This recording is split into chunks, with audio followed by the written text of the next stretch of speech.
Die wahre Geschichte von Prinz of Persia, Legenden Iran Anfang nehmen. Stelt up die antike Stadt Persepolis im Sonnenuntergang vor. Die massiven Steinsäulen werfen lang Schatten auf die polierten Boden. Gold und Lapislazuli glänzen im schwindenden Licht. Von der großen Terrasse aus erstreckt, sich die Ebene endlos bis zu den fernen Bergen. Dies ist Persien auf dem Hochpunkt seiner Pracht. Das Große Reich, das die antike Welt gesehen hat. Eine Zivilisation, deren Glanz Jardesend lang Nachhallen und unzählige Geschichten von Abenteuer, Romantik und Heldentum inspirieren sollt. Prinz of Persia aus den Videospielen. Vielleicht auch aus dem Film von 2010. Hab den Prinzen durch unmögliche Akrobatikkunst geführt. Ihm dabei gewiesen, wie mit magischen Dolchen die Zeit zurücktritt. Und auf seinen Missionen begleitet. Prinzessinnen zu retten und Apokalypsen zu verhindern. Es ist Fantasy, ganz klar. Rein Fantasy. Verpackt in orientalische Ästhetik. Oder etwa nicht? Hut haben begeben wir uns auf ein ganz andere Reis. Wir werden entdecken, dass der Prinz selbst zwar fiktivist, die Welt, die dies Geschichten inspiriert hat, aber real und weitaus faszinierender ist. Als jeds Videospiel darstellen konnte. Das Persische Reich existiert. Sein Prinzen und König vollbrachten Taten. Dies war nicht magisch, aber in jeder Hinsicht außergewöhnlich waren. Die Palast, die Garten, die Konflikt zwischen Brüdern, die Liebesgeschichten, die Veriterien. All diese Elemente, die Prinz of Persia Spiel so fesseln machen, haben ihr Wurzeln in der realen Geschichte. Wir werden das historische Persien von seinen Anfängen unter Kyros dem Großen über sein Blutheit unter Darius und Xerxes, bis hin zu seinen komplexen Beziehungen zu Griechenland und schließlich zur Eroberung durch Alexander den Großen erkunden. Wir werden echten persischen Prinzen begegnen. Wir Palästinenser entdecken und die hochentwickelt Kultur verstehen, die ein Reich über drei Kontinente hinweg entstehen ließ. Wir werden sehen, wie Geschichte zu Legend wird, wie real Ereignis fiktive Abenteuer inspirieren und wie die Vergangenheit unser Fantasy bis hut beflügelt. Die Geschichte ist zugleich ein Feature und komplexer. Als die Spiel vermieden lassen. Es gab keinen Sand der Zeit, der die Realität zurückdrehen konnte. Kein magischen Dolch, die das Schicksal bestimmten. Doch es gab echt Prinzen, die sich in tadlicher Palastpolitik behaupteten. Echt Krieger, die unmöglich schlachten schlugen. Echt Lebend, die sich über Konventionen hinwegsetzen. Echt Helden und Schurken, deren Entschiedungen die antike Welt prägten. Machen sie es, sich also bequem und lassen sie ihr Gedenken 25 Jahrhundert zurückschweifen. Wir beginnen nicht mit einem Prinzen, sondern mit einem Hirtenjungen. De zum Großen König der Antike worden sollt, der ein Imperium errichten und ein Dynastie gründen wird. Deren Rum nach Jardesend später Geschichten inspirieren wird. Sein Name war Kyros. Und war im Begriff.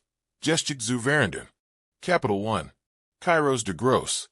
Die Gründung der Reichs. Im Hochland der alten Persiens, im heutigen Südwesten Irans, wird 600 v.Chr. Ein kein Gebren. Das später das Große Reich der Weltgeschichte errichten sollt. Die Legenden sein Geburt sind zahlreich und widersprüchlich, wie es oft bei großen historischen Persönlichkeiten der Fall ist. Deren Leben schon, zu Lebzeiten von Mythen umwoben wird. Doch hinter den Legenden verbirgt, sich ein bemerkenswert historische Realität. Kyros wird in die Dynastie der Agnaden, die Herrschers der Persischen Stamm, hineingeboren. Sein Großvater Astia war König der Meder, eins verwandten iranischen Volks, das damals die Perser dominiert. Laut dem griechischen Historiker Hero hat Astia einen Traum, in dem sein Enkel in eins Tages stürzen wird. Dem alten Musterfallgend, wie König auf versuchten, Prophesiungen zu umgehen, befahl Astia, den Säugling Kyros zu toten. Die Geschichte folgt einem bekannten mythologischen Muster, der Diener, der den Befehl erhielt, das kein zu toten, brachte es nicht über die Lippen und gab es einem Hirten.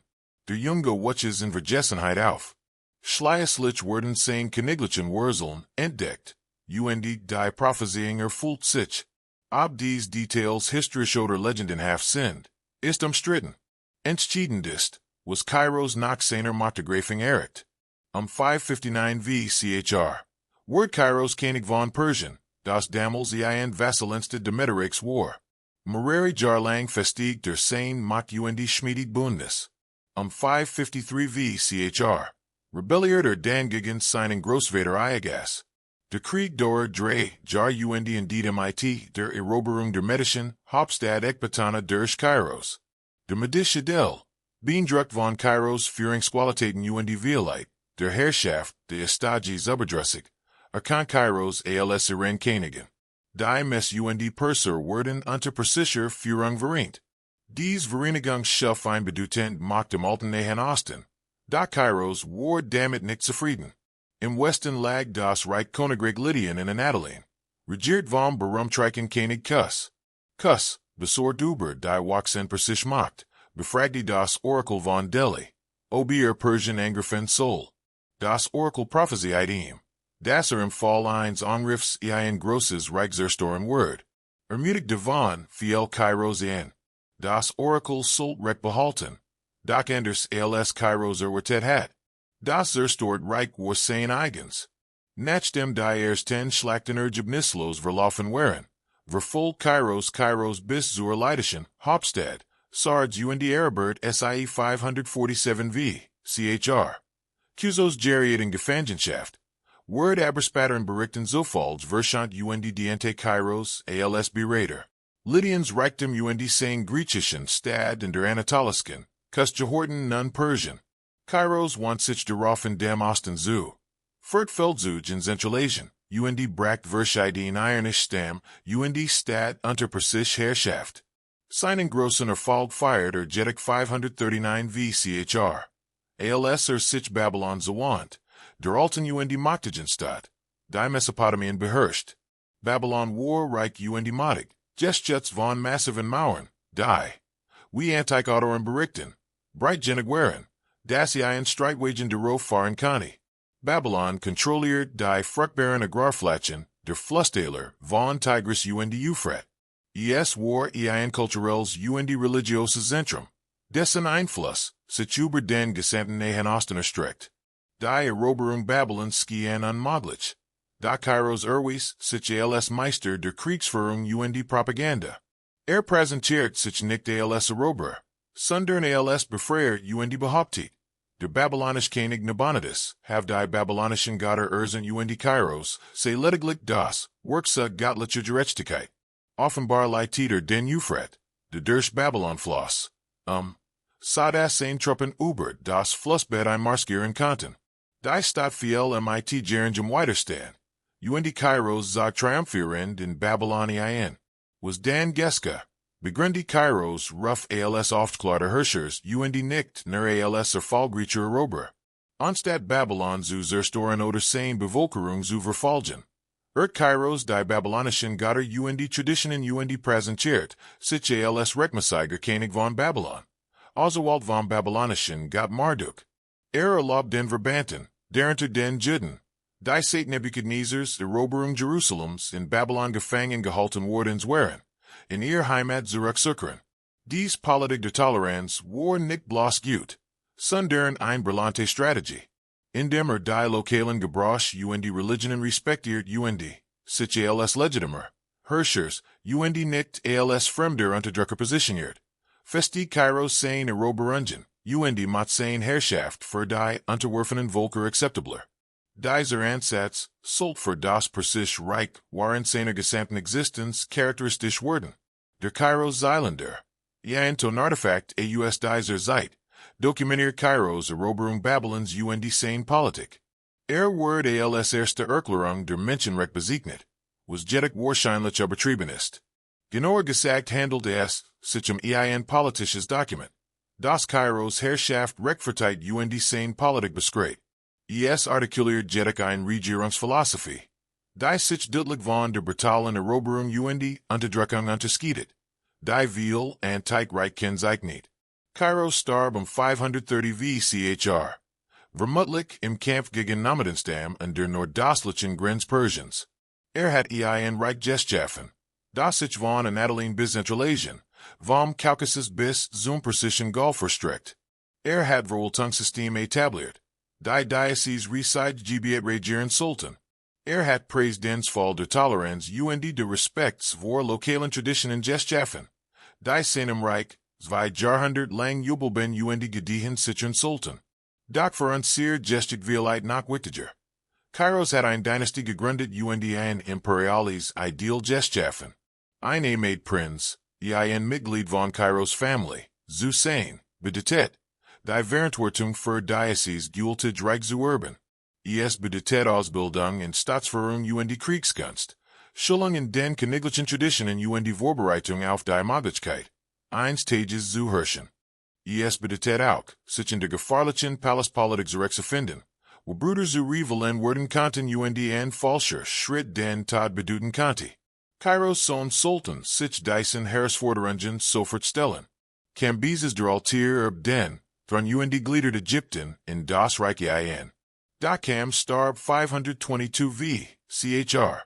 Unter mysteriosen Umständen, möglicherweise durch ein Attentat, möglicherweise durch einen Unfall im Kindesalter. Folgt ein Zeit der Verwirrung mit verschiedenen Thronensprüchen. Schleißlich Riss der Reos, ein entfernter Cousin einem anderen Zweig der Miniden Family. Die machten sich. Der Reos sich als beinahe ebenso feig wie Kyros, festigt das Reich. Etabliert ausgefeilte Verwaltungssystem, und dent das persische Territorium weiter aus doch, vererbt seinen Sohnen, auch ein Rivalität mit Griechenland, die später zu den Herausforderungen der Reichs beitragen sollt.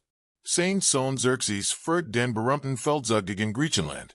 Und zu Xerxes Sohnen gehört die vielschichtige Persönlichkeit der Xerxes, dessen lang Regierungszeit von Frieden und Intrigen geprägt war. Die Achaemenei den Prinzen, die auf Kyros folgten, litten in einer Welt unvorstellbaren Luxus und schreckliche Gefahren. Sie wuchsen in Palästen auf, die zu den Wundern der Antike sollten. Sie wurden von den besten Lehrern unterrichtet. In Kriegskunst und jagd ausgebildet und lernten Sprachen und Verwaltung. Sie litten umgeben von Schönheit, Reichtum und Macht. Doch es wussen auch, dass der falsche politische Schritt, das falsche Bündnis, das falsche Wort zur falschen Zeitgefängnis, Blendung oder Hinrichtung zur Falschheben konnte. Dies Weltwaller Proc und Gefahren. Geprägt von hochentwickelter Kultur und brutaler Politik, bildet den realen historischen Kontext der Prinz of Persia geschichten. Die Spielgreifen dies historischen Gegebenheiten auf und ergänzen mit Fantasy-Elementen. Doch die zugrunde liegende Welt, das Gefühl, in einem praktischen, aber gefahrlichen antiken Reich zu leben, ist historisch fundiert. Den Prinzen von Persien zu verstehen, müssen wir Persien selbst verstehen, das Reich, das Kyros gründet und über das sein Nachkommen herrschten. Kapitel 2. Persepolis, die Stadt der Könige. Die Welt der persischen Fürsten zu verstehen, müssen wir Persepolis besuchen. Die von Darius dem Großen erbaut und von seinen Nachfolgern erweitert Zeremonien hat statt. Die Stadt, deren Name Stadt der Perser bedeutet, war in das Verwaltungszentrum der Reichs. Dies Roll teilten sich Susa, Ekbatana und Babylon. Doch in Persepolis schlug das Warhers der Reichs. Hier wurden König gekrönt. Hier wurde das neue Jahr gefeiert. Hier wurde die Proc der Reichs der Gonzen well präsentiert. Darius begann 515 v. Chr. Mit dem Bau von Persepolis auf einer gewaltigen Terrasse, die Teils in den Berg gehauen, Teils aus massiven Steinblöcken aufgeschüttet war. Die Terrasse erhob sich etwa 14 Meter über die Beine und schaff eine Plattform von etwa 450 by 300 Metern, also rund 13 Hektar erhoben Gelände. Auf dem der Palastkomplex errichtet wird. Sich Persepolis von der Beine aus Naherdi. Erblich zunächst die massiven Steinmauern und dann die groß Doppeltreppe, die zur Terrassen offert. Die Treppe war breit und fleck, ihr Stufen so sanft, dass für das hinaufsteigen konnten. Dies war kein bloß architektonisch Spielerei. Waren die Nügersfest zogen Tributräger aus dem, Gonzen Reich mit Tieren und Gittern über dies Treppe. Und die sanft Steigung ermöglicht einen reibungslosen Ablauf dieser Possession. Oben auf der Treppe befand sich das Tor aller Nationen. Ein massiv Steinberg, flankiert von Riesigen Skulpturen Geflügelter Stier mit Menschenkopfen, Genet Lamassu. Eine Inschrift über dem Tor, die der mesopotamischen Tradition Entland war, wirken dead in drei Sprachen, Allpersisch, Elamitisch und Babylonisch.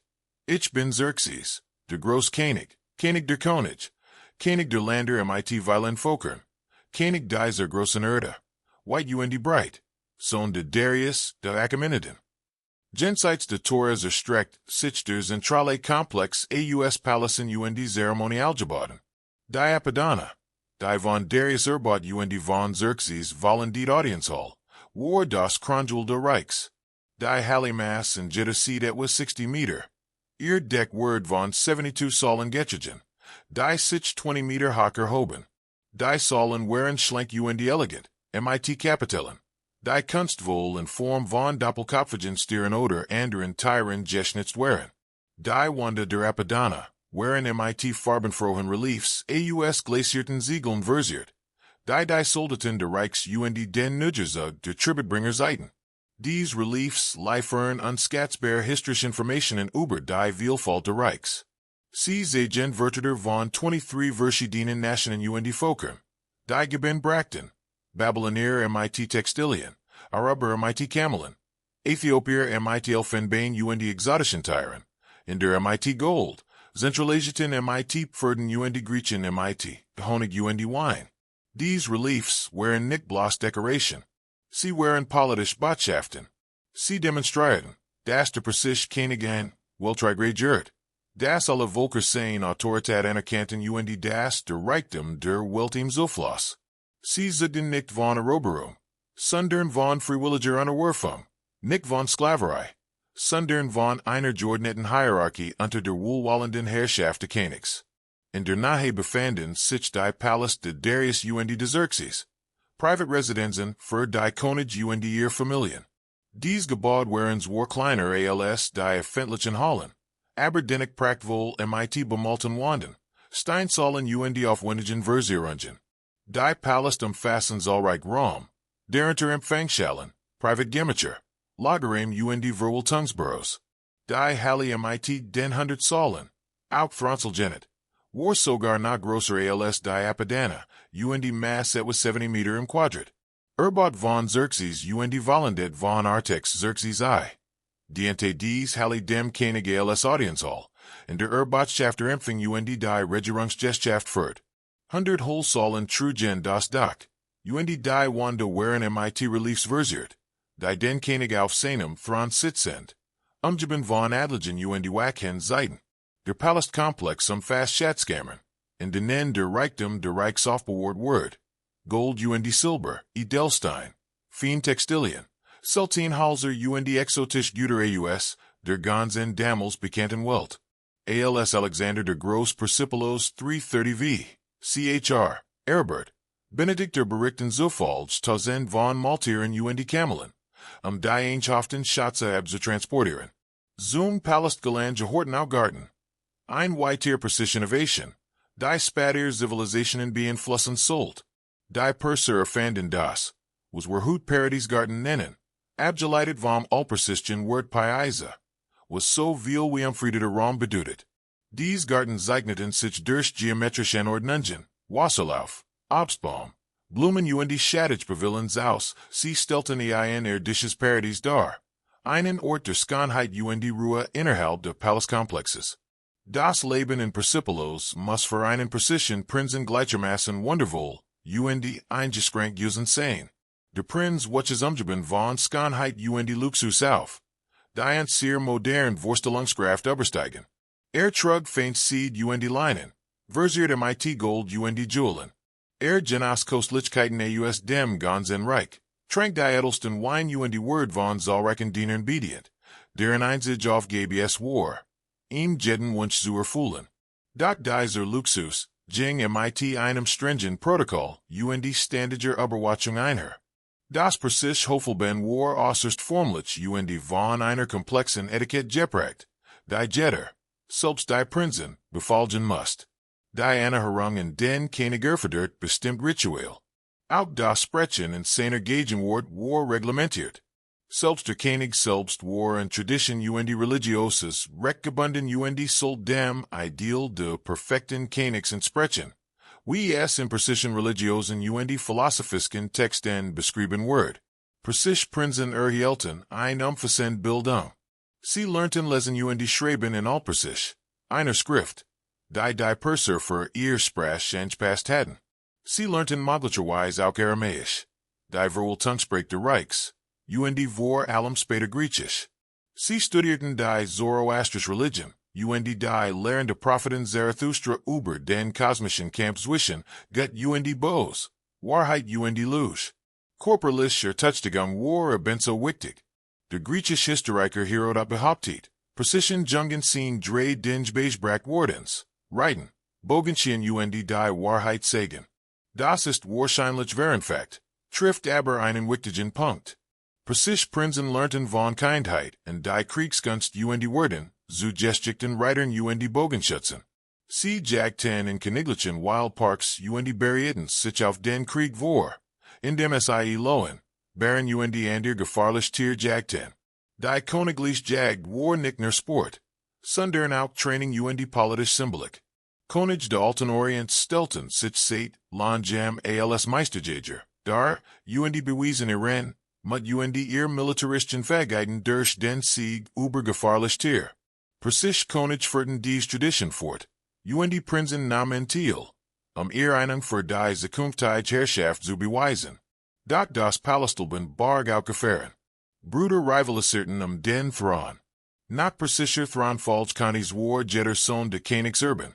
Doch in der Regel hat der Altest Sohn, der nach der Thronbesteigung der Vaters gebern wird, den starksten Ansprüch. Die Schaff en Reis verintrigen.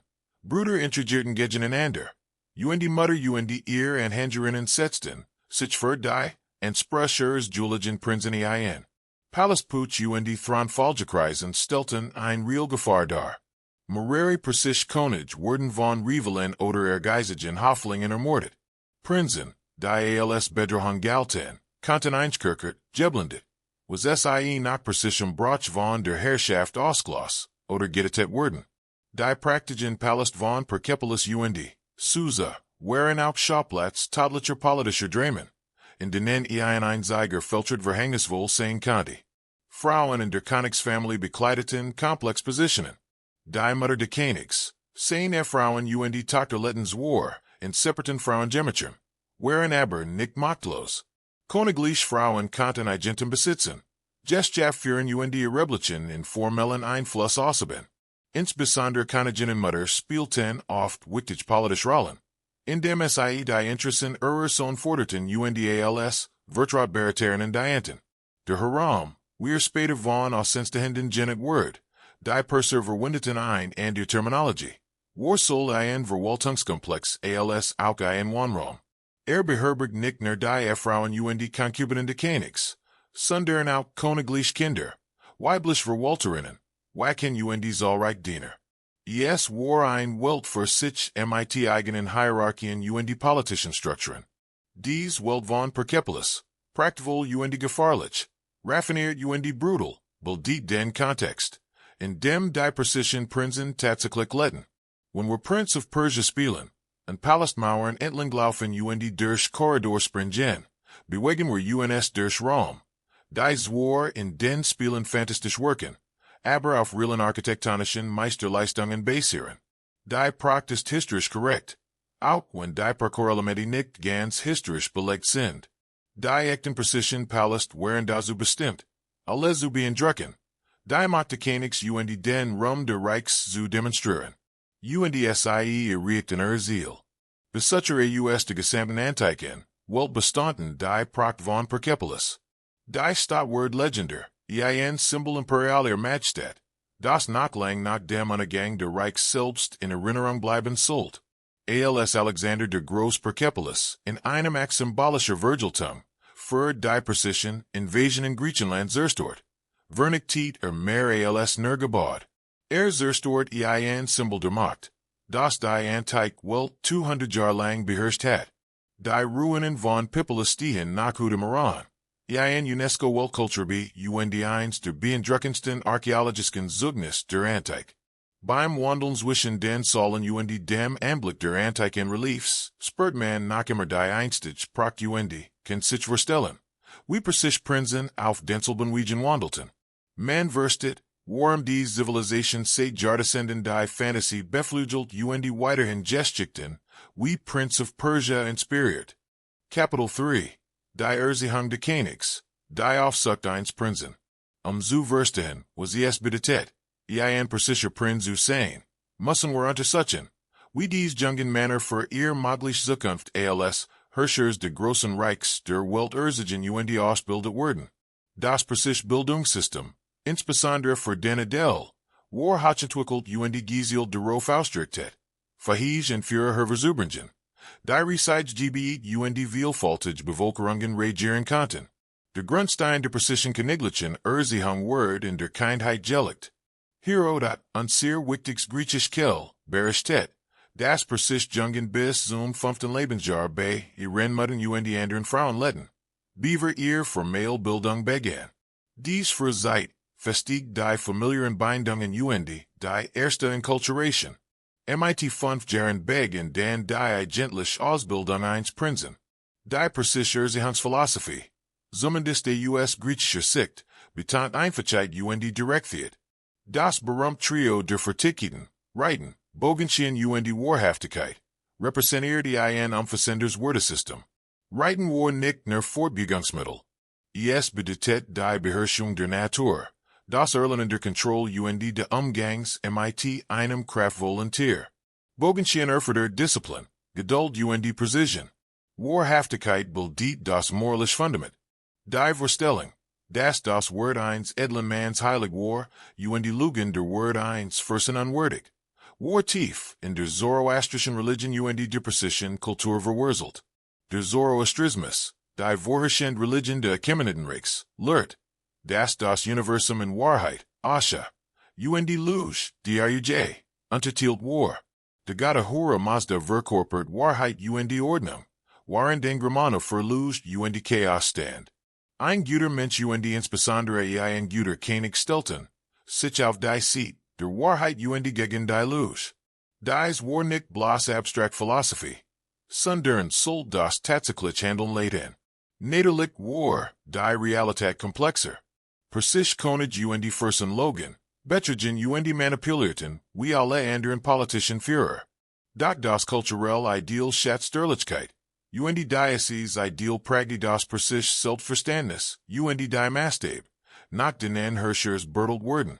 Neben diesen grundlegenden Fähigkeiten erhielten die Fürsten eine umfassende Ausbildung in Staatsführung, Militärstrategie, Religion Kultur.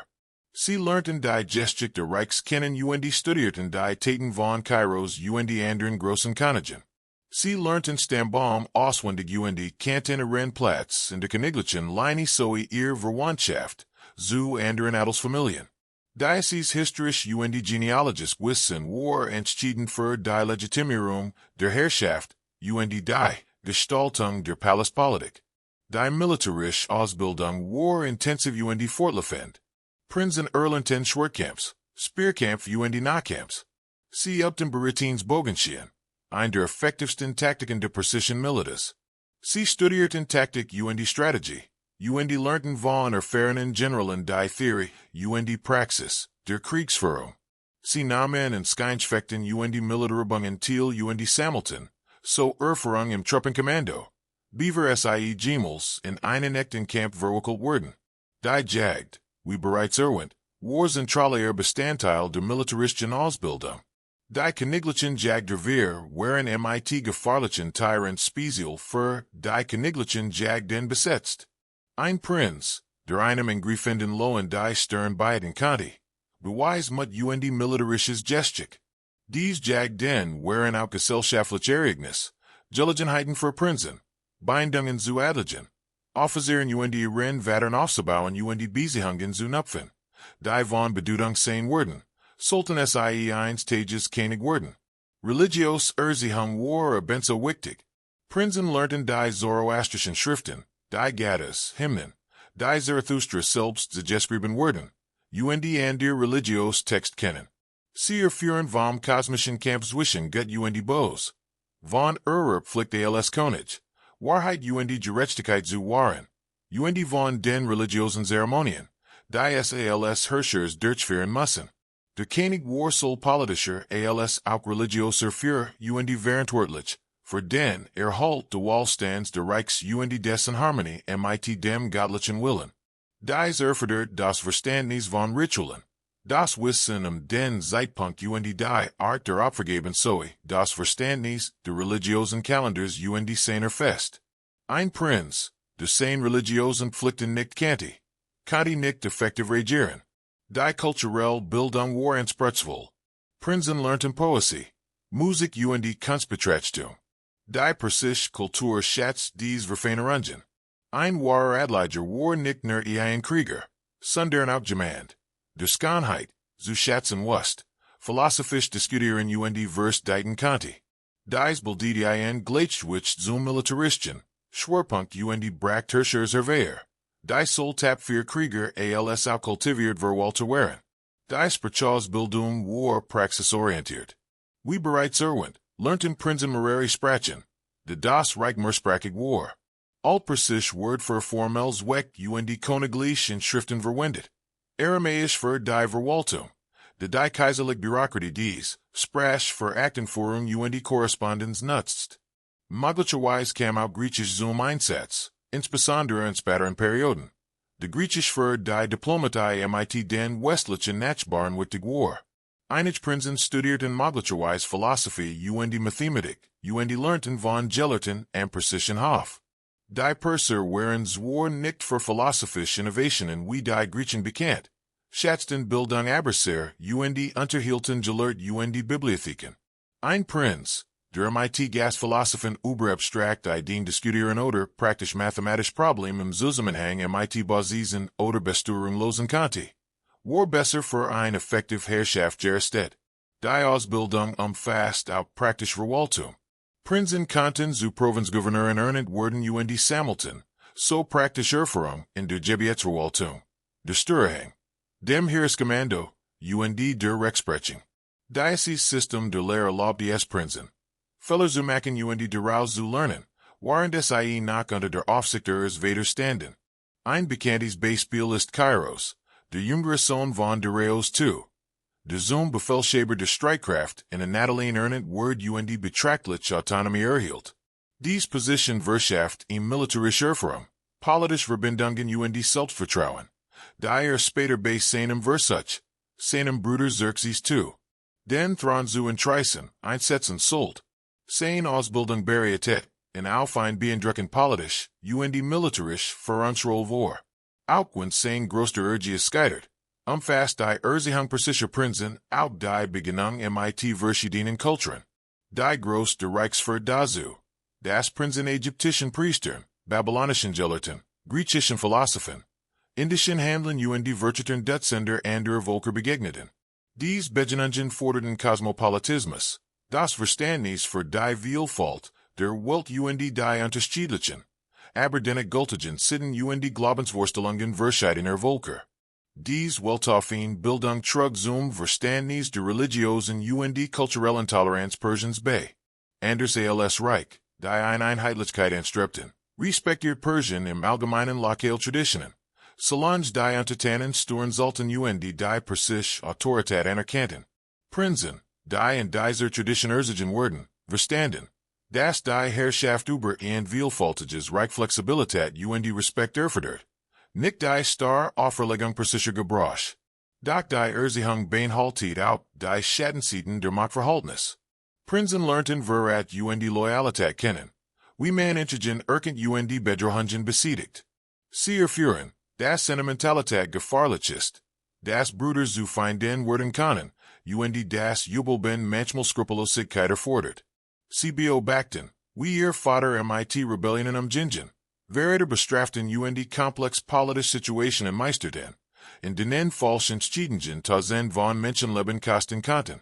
Dies Verbindung von Hochkultur und brutalem Realismus, von philosophischem Idealismus und politischem Pragmatismus formt vielschichtige Persönlichkeiten. Persisch Prinzen waren Wedger, die klischeehaften Boswicht orientalistischer Fantasien, Nach die idealisierten Philosophenkenage, Wunschvorstellungen. Sie waren Produkt eines Anspruchsvollen, aber harten Bildungssystems. Das SA auf ein Leben in Macht und Gefahr vorbereitet. When wir uns den Prinzen aus den Videospielen vorstellen. Sein Akrobatik und Kampfverhigiten. Sein Intelligenz und seinen Einfallsreichtum. Seinen Mut und seine Entschlossenheit. Seien wir Eigenschaften. Die ich precis Prinzen durch Ausbildung entwickeln sollten. Die fantastischen Elemente sind Erfindungen. Dr. Zugrundlegend Charakter eins Jungen. Für Krieg und Herrschaft ausgebildeten Prinzen ist historisch fundiert. Die Erzählung eins Persischen Prinzen ziel darauf, einen Herrscher zu vermehren, der das große Reich der Welt regieren kann. Demand, der militarisches Kanon mit kultureller Bildung, religiös Frömmigkeit mit politischer Klugheit und Mut mit Intelligenz Variante. Ob dies immer gelung, ist umstritten. Dr. Versuch war ernsthaft und die Ergebnis auf beeindruckend. Persisch König von Kyros bis Reos 3. Bewiesen Fähigkeiten, die SAE selbst in scheinbar aussichtslosen Situationen wie den Eroberungen Alexanders de Großen zu verteidigen und führen machten. Kapitel 4. Das Spiel der Thron, Persisch Palastpolitik. Nun wenden wir uns der dunklen Seite des Lebens eines persischen Prinzen zu. Dem tadlichen politischen Spiel Thronfall und die Jubelben. Waren die Palast in Golder Stralten und die Garten mit Siltenen Blumen erblühen. Spielten sich hinter den Kulissen Intrigen. Verschwörungen und die Machtkämpfe. Die modern politisch Dramen im Vergleich, dazu harmlos erscheinen lassen.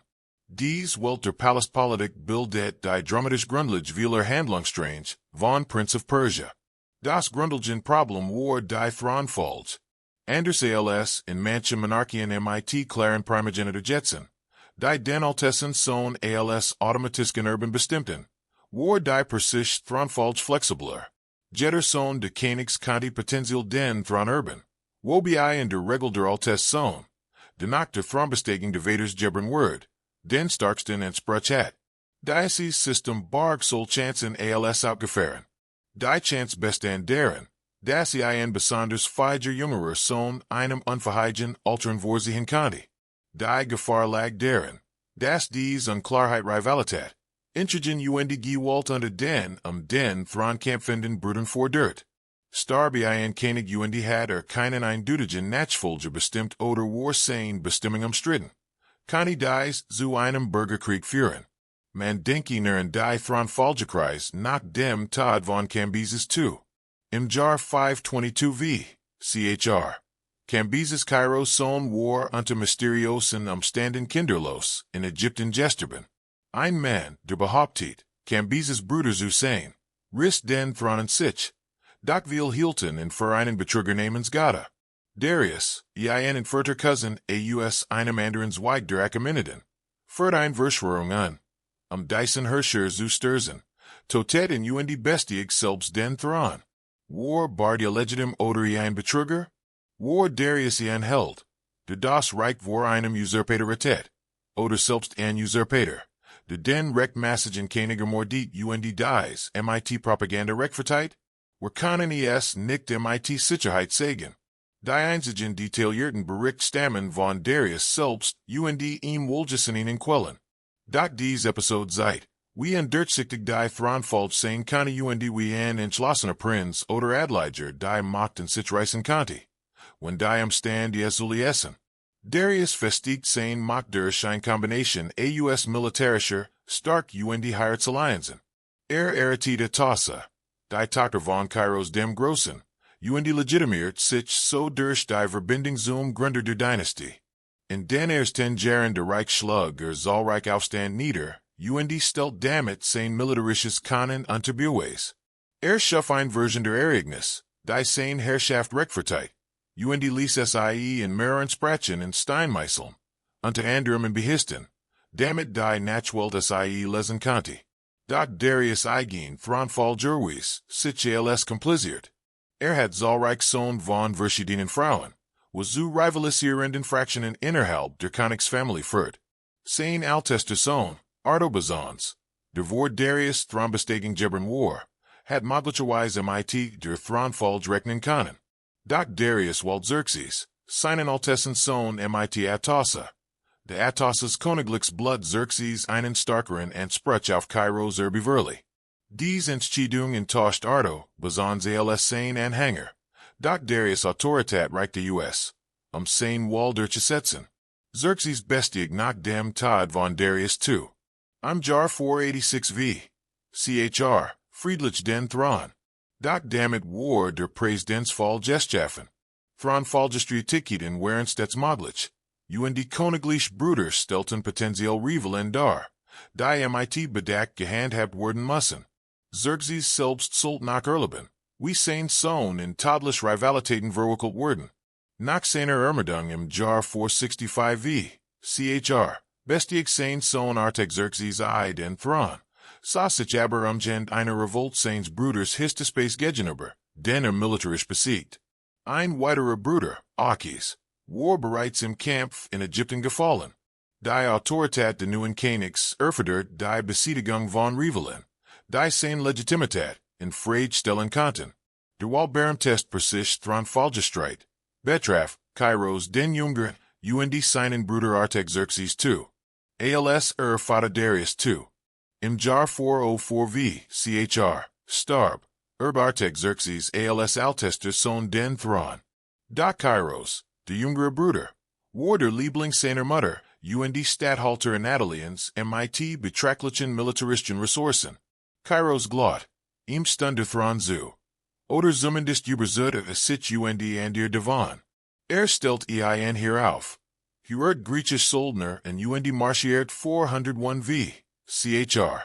nach Babylon, seinen Bruder herauszuführen. Die beiden hier treffen in der Schlacht von Kanaka nahe Babylon aufeinander. Kyros stürmt persönlich mitten im Kampfstummel auf seinen Bruder zu. Artaxerxes zu toten die Thronfall Zweikampf zu entschieden. Da Kyros fiel im Getummel, sein Aufstand brach zusammen. Die Geschichte von Kyros dem Jüngeren den, von ihm angehörten griechischen Soldnern wurde durch Xenophons Abyssus berühmt. Einem der wenigen detaillierten antiken Bericht über das Ernähr des Persischen Reichs. Nach Kyros Tod saßen die Griechen in Mesopotamien fest müssen, sich ihren Weg zurück zum Schwarzen Meer kämpfen. Xenophons Bericht liefert faszinierende Details über die persische Kultur, die militaristischen Praktiken die Geografie. Allerdings aus persischer Perspektive. Die Rebellion von Kyros dem Jüngeren war eine Familientragödie. Brüder kämpften den Thron. Das Reichsstand Kurs war einem Bürgerkrieg die Thronfolge.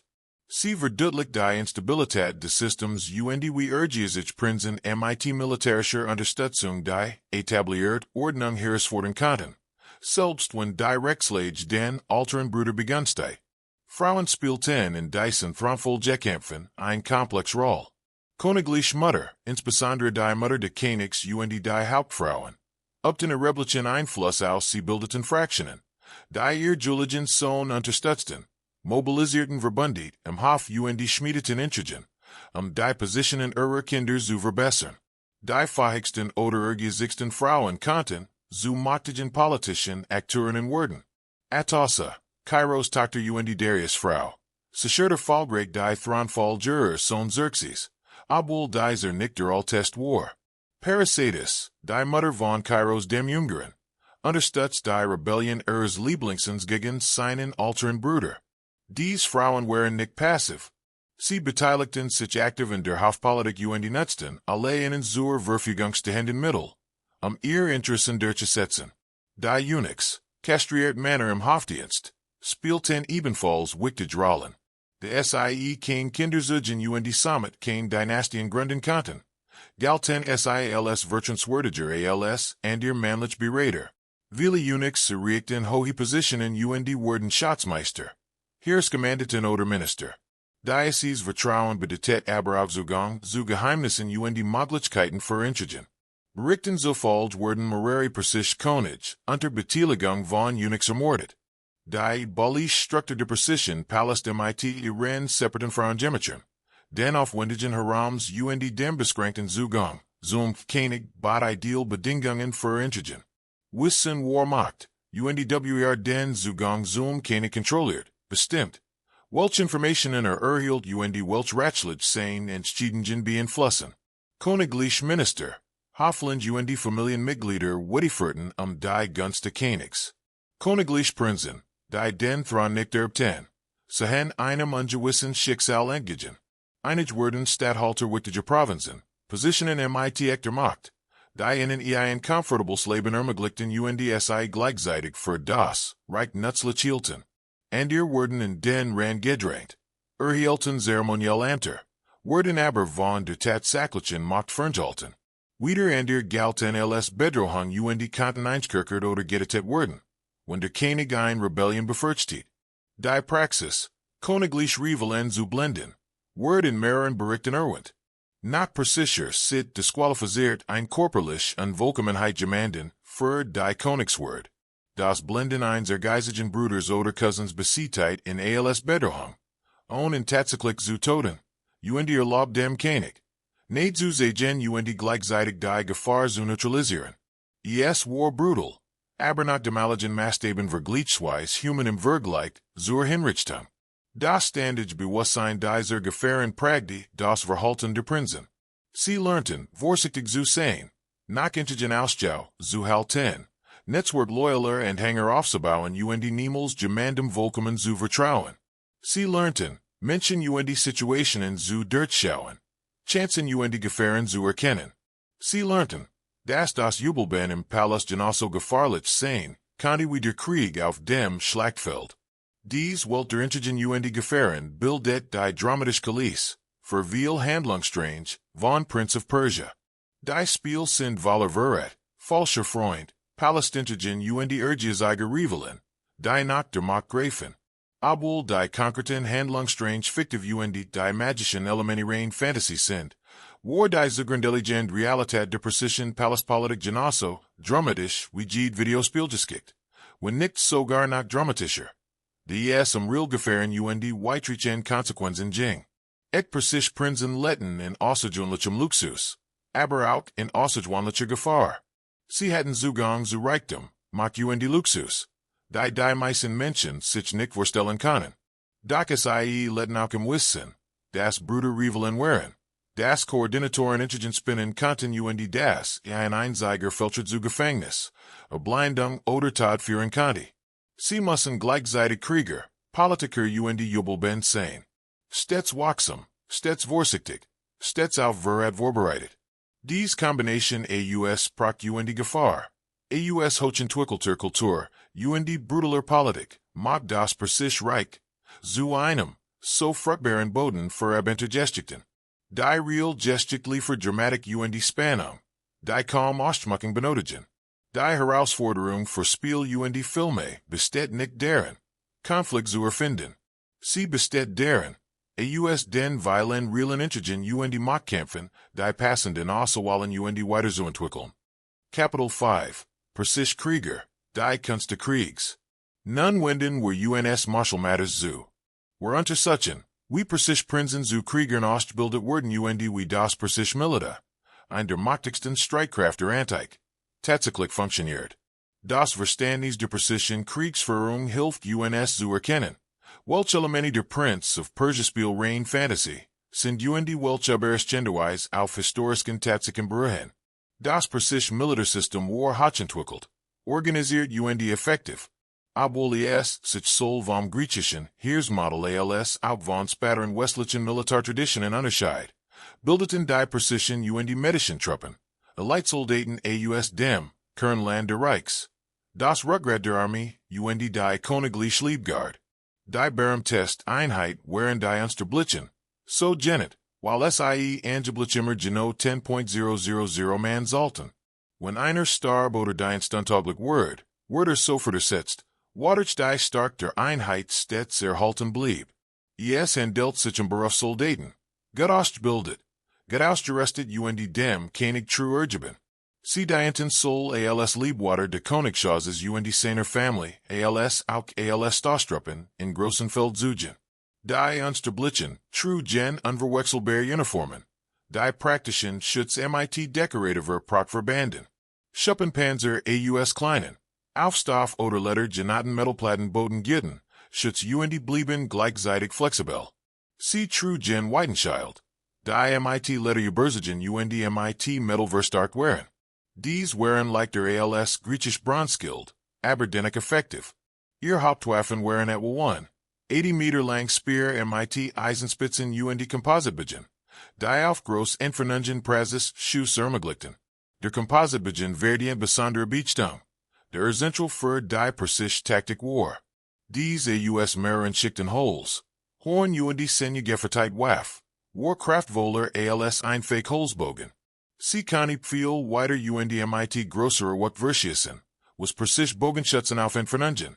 Auf die der Feind nicht effektiv reagieren konnte. Tadlich Mat.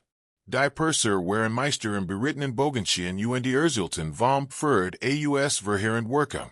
Die Persische Taktik setzt auf kombiniert Waffeneinsatz. Bei denen verschiedene Truppentypen koordiniert einsetzt werden. Die Infanterie bildet die Basis. Hieltstellungen und sorgt für Mass. Bogenschützen, soll zu Fuss als outberitten. Schwachten die Feind mit Pfeilhagel. Beaver zum Nahkampf kam. Die Kavallerie manövriert in den Flanken, belastet die Feind. Verfolgt zur Splittertruppen und verhindert einen organisierten Rückzug. Dies taktische Flexibilität war möglich. Die Persische Armee Kontingente aus dem gesamten Reich umfasst, von denen jed sein Spezialgebiet einbrecht. Ägyptische Marinesoldaten, Phonesisch Seelet, Indischtruppen, Zentralasiatische Beridien Bogenschützen und Anatolische Infanterie. Jede Gruppe stört besondere Fähigkeiten bei. Die Persische Befehlshaber je nach Situation einsetzen konnten. Dies Vielfalt barg jedoch auch Herausforderungen. Die verschiedenen Einheiten sprachen unterschiedlich sprachen. Verwendeten unterschiedlich aus Rüstung und folgen verschiedenen taktischen Traditionen. Die Führung einer so heterogenen Streit McDurfordert, komplex Übersetzungs- und Koordinationsarbeit. In Schlachten, in denen schnell Reaktionen auf, sich ändernde Umstände entschieden waren, konnten dies Kommunikationsschwierigkeiten problematisch werden. Persische Prinzen begannen ihr militärische Ausbildung bereits in der Kindheit. Wie bereits erwähnt, lernten sie den berittenen Kampf, das Bogenschien und den Nahkampf. Sie studierten Taktik und Strategie, von erfahrenen Generalen. Sie nahmen und jagden Thiel. Die sie auf das Chaos und die Gefahren des Kriegs vorbereiteten. Von Männern wurde erwartet, dass sie fähig Militärführer waren. Die Reitkunst spielt dabei ein besonders wichtige Rolle. Persien war ein Kavalleriekultur. Ganz anders als Griechenland mit seinem gebirgigen Terrain. Persische Leiden im Sattel. Und der berittene Kampf war zentraler Bestandteil ihrer Martial Tradition. Ein persischer Prinz, der nicht hervorgehend reiten und im vollen Gallop treffsicher skießen konnte, galt als bestgemand unfähig. Auch die Schwertkunst war geschätzt, wenn auch vielleicht weniger zentral als in manch anderen Kulturen. Persische Schwerter, anakas genet, waren Kurs und eher zum Stechen als zum Hieb genet. Sie dienten als Zweitwaffen, wenn auch nicht mehr so effektiv wie Bogen und Speer. Persische Krieger trainierten jedoch intensiv mit ihnen und lernten, im Nahkampf effektiv zu kämpfen. Die berühmteste Persische Waffe war der Akanakis, aber es gab auch andere. Streittext, Dolch und lang Speer für den Infanteriekampf. Die Persischen Arsenal umfassen Belagerungsstrid. Die von Assyrischen und Babylonischen Traditionen übernahmen oder inspiriert waren. Rambach, Belagerungssturm und Katapult. Später waren die Perser militärisch hoch, entwickelt und in der Lage. Befestigt Stadt Einzelnen und in unterschiedlichem Gelände und unter verschiedensten Bedingungen zu kämpfen. Ein Aspekt der persischen Militärkultur, der modern lesser oft überrascht, ist die Bedingung von und ritterlichem Verhalten. Zumindest unter den adligen Word von persischen Kriegern erwartet, dass sie mutig waren. Ihren Feinden ehrenhaft entgegentreten und die würdigen Gegnern Respekt erwiesen. Fähigkeit galt als zutiefst bestgemand. Persisch Quellenpreisen Krieger, die im Kampf fielen, anstatt zu fliehen. Dieses Ideal der ehrenhaften Kriegers existiert paradoxerweise neben pragmatischen Militärpraktiken wie Tauschung, Oberstjungangriffen und die politischen Attentaten. Die Perser waren nicht naiv. Sie kannten die brutale Realität des Kriegs, hielten aber in kulturellen Idealen fest, wie sich Edelkrieger verhalten sollten. Dies ideal prägten Soul Selbstverständnis, als auch die Maßstab. Nach den Sie von anderen Bertolt werden. Die bereits want königlich jag die nicht nur der Ausbildung, sondern auch militarischen Zwecken. Sie bei Prinzen die Adligen die Gelegenheit, eng Bindungen zu knüpfen, die im Krieg von entscheidender Bedeutung sein sollten. Vertrauen zwischen Befehlshabern die Iran anzugeben, zwischen König die Generalen, zwischen Offizieren. All dies word bei jag den, fessen die gemeinsamen Erlebnissen aufgebaut. Der persönliche Kampf word gestschatzt die geführt. Obwohl Schlachten tatsächlich durch kombiniert Waffen die koordiniert Operationen die nicht durch individuell Heldentaten gewonnen wurden. Griechische Quellen sind voller Geschichten über persische Leid, die tapferkämpften, fein zum Zweikampf herausforderten oder heldenhaft starben. Auch wenn einige dieser Geschichten wahrscheinlich übertrieben oder erfunden sind, spiegeln sie doch die realen Persischen word der martial Tapferkeit weiter. Doch wie hängt dies historische Realität mit Prince of Persia zusammen? Die Spielstellen den Prinzen als einen unglaublich geschickten akrobatischen Krieger dar, der übergebaut Parkourt, ein Mauern entlang läuft, ein Stand schwingt unmöglich athletische Leistungen vollbringt, während gegen Dutzend von Feinden kämpft. Dies ist offensichtlich Fantasie.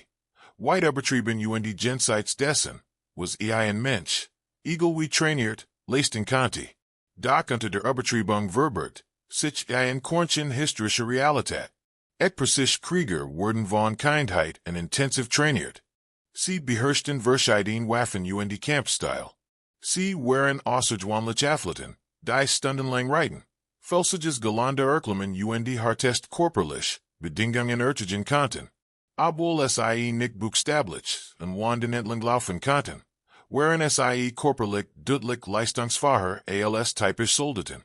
Die persische Architektur einigt sich auch hervorragend für die Parkourmechanik des Spiels. Die Palast von Persepolis die Susa besaßen zahlreich Säulen, Innenhof, Docker die architektonische Elemente, die gut Kletterer theoretisch überwinden konnten. Persische Stadt hatten Mauern, Turm, Gassen die Komplex Grundriss. Die Level des Spiels, so fantastisch sie auch gestaltet sind, fangen dennoch etwas von der architektonischen Komplexität realer persischer Städte ein. Die Bedeutung des Schwertkampfs im Spiel ist etwas unhistorisch. Persische Krieger bevorzugen Bogen, aber Schwerterwerken in Videospielen filmisch befriedigender. Die persische Krieger trainierten sicherlich mit Schwerten die setzten sie bei Bedarf ein. Das Kampfsystem von Prince of Persia ist zwar offensichtlich unrealistisch, orientiert sich aber zumindest in persischen martial Traditionen. Die Spiel fangen auch etwas von der persischen Militarkultur ein, die die individuell stark betont. Der Prinz stellt sich seinen Feinden ehrenhaft, oft im Einzelkampf oder in kleinen Gruppen, anstatt unfair Wortel auszunutzen. Die spiegelt in Varianfaktor Form die persischen Ideal eines edlen Kampfs weiter. Auch wenn die tatsächlich Kriegsführung pragmatischer, weniger herausfordernd war. Ein historisches Element, das in den Spielen fällt, ist die Bedeutung von Bogenschien die berittenem Kampf. Ein historisch korrekter persischer Prinz hat hauptsächlich vom Pferd mit weil die Bogen gekämpft. Nicht zu Fuss mit dem Schwert. Videospiel müssen jedoch spielerisch entschieden treffen. Die übergebaut zu rennen macht mehr Spaß als Berittiens Bogenschien. Auch wenn es historisch weniger korrekt ist. Die Spieler fassen auch nicht die ethnisch Vielfalt der persischen Milites. Die ingriffenden Streitkraft in Prince of Persia sind generisch persisch die weisen nicht die Vielfalt der verschiedenen Völker auf. Die tatsächlich persisch Armee prägten. Dies Varianfachung ist für das Spieldesign verständlich. Last aber etwas vom kosmopolitischen Charakter, der realen Reichsverlerin gehen. Dennoch gelling die es den Spielen. Ein Gefühl für die Exzellenz persischer Feldherren zu vermitteln.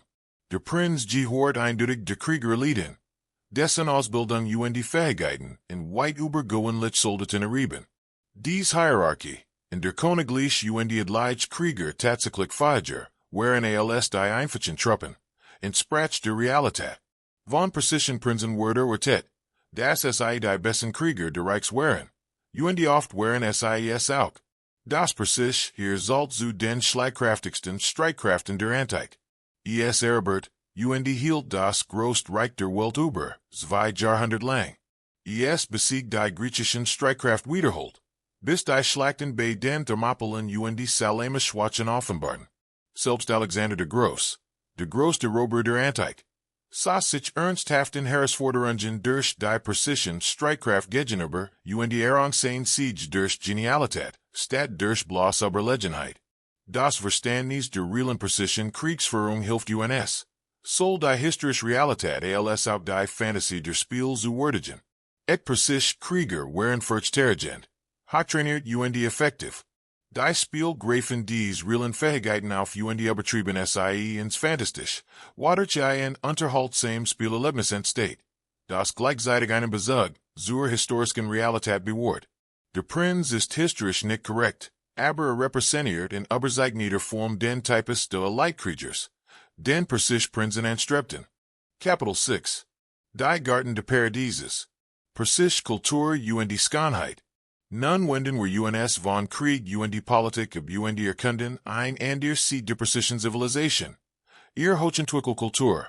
Ihr Liebe zur Schönheit und insbesondere ihr berühmten Garten. Die zum Inbegriff der irdischen Paradieses werden. Das Verständnis persischer ästhetischer Errungenschaften hilft uns, die visuelle Schönheit der Prinz of Persepolis und die kulturelle Raffinesse, die den Abenteuergeschichten zugrund liegt, zu würdigen. Die Perser waren nicht nur Eroberer, sondern auch Schöpfer von Schönheit. Sie errichteten praktisch Palast, legten kunstvolle Gärten, schufen exquisite Kunstwerk und entwickelten ein unverwechselbare Ästhetik, die nachfolgenden Zivilisationen überjarten prägte. Das Wort Paradies selbst stammt vom Altpersischen Parida, was so viel wie Amauter Bereich oder Garten bedeutet und verdeutlicht, wie zentral dies Orte für die persische Kultur waren. Persische Garten folgten spezifischen Gestaltungsprinzipien, die natürliche Schönheit mit geometrischer Ordnung in Einklang brachten. Die typische Anlage heißt Chaharbag, was so viel wie wir Garten bedeutet und den Raum in 4 Quadranten unterteilt, die durch Wasserkanal voneinander getrennt waren. Dies Kanale treffen sich in einem zentralen Becken oder Brunnen und bildeten ein Kreuzmuster, das die 4 Paradiesfluss verschiedener religiöser Traditionen symbolisiert. Dies geometrische Anordnung war nicht willkürlich. Es spiegelt die Zoroastrische Kosmologie, des geordneten Universums, weiter und bot im trockenen persischen Klima auch praktisch Wurzel. Die von unterirdischen Aquädukten Gespeisen Wasserkanal bewasserten, den Garten und sorgten gleichzeitig, für Kühlung und das angenehm Rauschen des fließenden Wassers. Die Kanale verbanden sich mit Becken, in denen die Menschen baden oder in heißen Tagen die cool genießen konnten. In diesen Bereichen wuchsen sorgfältig Ostwald Pflanzen. Hohe, dunkel Zypressen symbolisierten die Ruhigkeit. Obstbaum wie Granitapfel, Feigen, Apfel und Zitrusfrucht spendeten Nahrung und Schatten. Blühende Pflanzen wie Rosen, Jasmin, Lilien und Veil und ihr brachten Farb und Duft in die Garten. Die Garten waren nicht nur decorativ. Sie sprachen alles Sinnen, sehen, riechen, hören und sogar schmecken, wenn die Besitzer frisch vom Baum aßen. Pavilions und Kioski boten Schattageplätze zum Ausruhen, Plaudern, lesen oder einfach nur, die Schönheit der Umgebung zu genießen. Dies Bauwerk reichten von einfachen Holzplattformen bis hin zu aufwendigen Marmorboden mit kunstvollen Versierungen. Sie waren mit Teppichen und Kissen ausgestattet, und Boden, so behaglich Rucksacksort. Die Garten von Passerati, der Hauptstadt Kyros der Großen, zugen nach Hut von den ausgeklugelten Bewasserungssystem. Die Garten von Persepolis und Susa waren nach aufwendiger gestaltet, wenngleich archäologisch weniger gut sichtbar. Griechisch Besitzer beschrieben dies Garten voller Bewunderung und staunten über die Fähigkeit der Perser, inmitten einer ernsten kargen Landschaft üppig Schönheit zu erschaffen. Dies Garten waren nicht nur ästhetische Orte. Sie waren philosophisch Zeugnis eines guten Lebens und eines harmonischen Verhältnisses zwischen Mensch und Natur. Die Perser glauben, dass das Anlegen und Pflegen von Garten eintagend sei und das, die Schaffung von Ordnung und Schönheit, in der Natur menschliche Kreativität und göttlich ganz bewies. Könige adlige waren stolz auf ihr Garten überwachten deren Gestaltung Fleisch persönlich. Die Garten erfüllten auch sozial politisch Funktionen. Hier empfingen Könige wichtige Besucher. Hier fanden diplomatische Verhandlungen statt. Hier wurden Entschiedungen, die das Reich betreffen, in angenehmer Umgebung statt, in kargen Thronzeln getroffen. Die Garten schufen eine entspannte Atmosphäre. Die Gespräch den Aufbau von Beziehungen fordert. Poesie Musik erletten in diesen Gartenanlagen ein Blutheit. Persische Leidenschaften literarische künstlerische Leistungen, ebenso wie militärische Fähigkeiten. Sie verfassen residierten Gedicht, oft über Liebe, Schönheit, Natur die Vergänglichkeit des Lebens. Die Garten boten Inspiration, den passenden Rahmen, für dies künstlerischen Aktivitäten. Auch die persische bildende Kunst war hochentwickelt. Reliefskulpturen in Persepolis anderen Städten zugen, von bemerkenswerter Kunstfertigkeit, in der Darstellung von Menschen Tieren. Die berühmten Reliefs, die den nugesamsgemeitigen detaillierten Darstellungen verschiedener Völker sehen, die Tribe darbringen, offenbaren sorgfältig Beobachtungsgabe, künstlerisches Können. Persische Handwerker beherrschten die Verarbeitung kostbarer Materialien meisterhaft. Gold Silbergefäß, oft Tierfiguren versiert. Seiten soll technisches Können als auch ästhetisches Empfinden. Schmuckstück kombinierten Gold Edelsteinen, wie Lapislazuli. Türkis anderen Edelsteinen schufen, so Stück von atemberaubender Schönheit. Textilien, deren Kunstvoll Teppich, Seidenwander, wurden Techniken hergestellt. Von den später Zivilisationen lernten die sie weiterentwickelten. Die Perser schätzten auch Kunst anderen Kulturen. Sie sammelten griechische Skulpturen, ägyptische Kunstwerk, babylonische Rollsiegel Objekt im gesamten Reich. Dieser Kosmopolitismus erstreckt sich auch auf den Kunststil. Die persische Kunst verwandte Einfluss verschiedener Traditionen entwickelt dabei ihr eigen, unverwechselbare Ästhetik. Auch die Architektur Jenseits, von Garten Palästen war beeindruckend. Persische Stadt zeichneten sich durch eine ausgeklügelte Stadtplanung Gärten Straßen, organisierten Markten, öffentlichen Bädern Sekelbaden aus die Führertempel, in denen die Zoroastrier verrieten, waren architektonisch einzigartig. Sie schützten das Heilige für Ermöglichten den Gläubigen gleichzeitig, sich ihm zu nähern zu betrachten. Die Säulenhallen de Persepolis Palasts stellten ein architektonische Innovation dar. Die schlanken Säulen ihren kunstvollen Kapitellen unterschieden, sich deutlich von griechischen, ägyptischen Stilen waren typisch persisch. Das Spiel de Lichts durch die Säulen, das Schattenspiel Lichtreflex ersucht, war nicht nur funktional, sondern auch ästhetisch bewusst gestaltet. Die persische Auffassung von Schönheit erstreckt sich auch auf das Erscheinungsbild. Männer wie Frauen de Adels trugen feine Kleidung Schmuck verwendeten Kosmetika. Männer ließen sich Bart wachsen pflegten sie sorgfältig. Praktisch Bart galten als Zeichen von Word Rief. Das Word lang getrigen manchmal gelicht. Die Kleidung war farbenfroh reich versiert. Weit entfernt von der schlichten Einfachheit, die manch einer vermuten mag, stellt dies ästhetisch Raffinesse gängig Stereotypen über das alte Persien in Frage. Die Perser waren Wedgergro Barbaren, nach puritanisch Fanatiker. Ihr Kultur schätzt Schönheit, Komfort, Genus künstlerische Errungenschaften ebenso wie militärisch stark administrative Effizienz.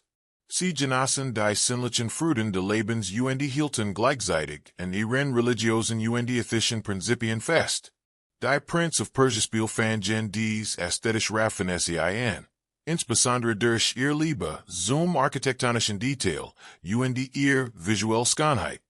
Die Spielwelten sind war fantastisch, aber von realer persischer Architektur, Gestaltungsprinzipien inspiriert. Innenhof, Säulen, geometrische Muster, Wasserspiel Garten. Alles bezugt zu den tatsächlichen persischen Ästhetik Traditionen. Die Farbpalette des Spiels warmen Tonen, goldenen Akzenten uppiger Vegetation spiegelt persisches Kunstempfinden weiter. Die Liebe zum dekorativen Detail, die kunstvollen Muster und Wanden Boden, Das Spiel von Licht und Schatten. All dies erinnert in real Persisch Gestaltungsensatz. Auch wenn die konkrete Umsetzung fantasievoll ist. Die Spiel vereenigten und dramatisieren die Realität zwangsläufig. Ek Persisch Palast und Garten waren kein Kulissen für Actionfilm. Sie waren anspruchsvoll Orte, die Schönheit, Comfort und Sozial Interaction boten. Die Spiel verwandeln dies Orte in Parcourspielplatz und Campferinas, was war unterhaltsam, aber historisch ungenoist. Dennoch gelling die es den Spielen. Ein Gefühl persischer ästhetischer Raffinesse zu vermitteln. Die Umgebungen wirken reichhaltig, detailliert und cultural unverwechselbar. Sie sehen nicht die US, wie generisch mittelalterlich europäisch Bergen oder generisch nahostlich Kulissen. Sie besitzen ein spezifisch Persisch Qualität. Auch wenn dies MIT-Fantasy-Elementen und Überlegungen des Spieldesigns vermischt ist. Die Bedeutung von Garten und wunderschönen Umgebungen in einigen Prince of Persia Spielen, insbesondere der Sands of Time Trilogie, spiegelt real Persisch, word wider. Der Prinz kämpft sich nicht nur durch Dungeons. Bewegt sich durch ein wunderschön Welt. Und dies Schönheit ist wichtig. Sie schafft Atmosphäre. Prägt die Stimmung und erinnert uns daran, dass die Persische Zivilisation mehr war als nur Krieg und Eroberung. Die echten Perser erregten ein Gleichgewicht zwischen militärischer Exzellenz und kultureller Raffinesse. Das notwendige Zivilisationen erregt haben.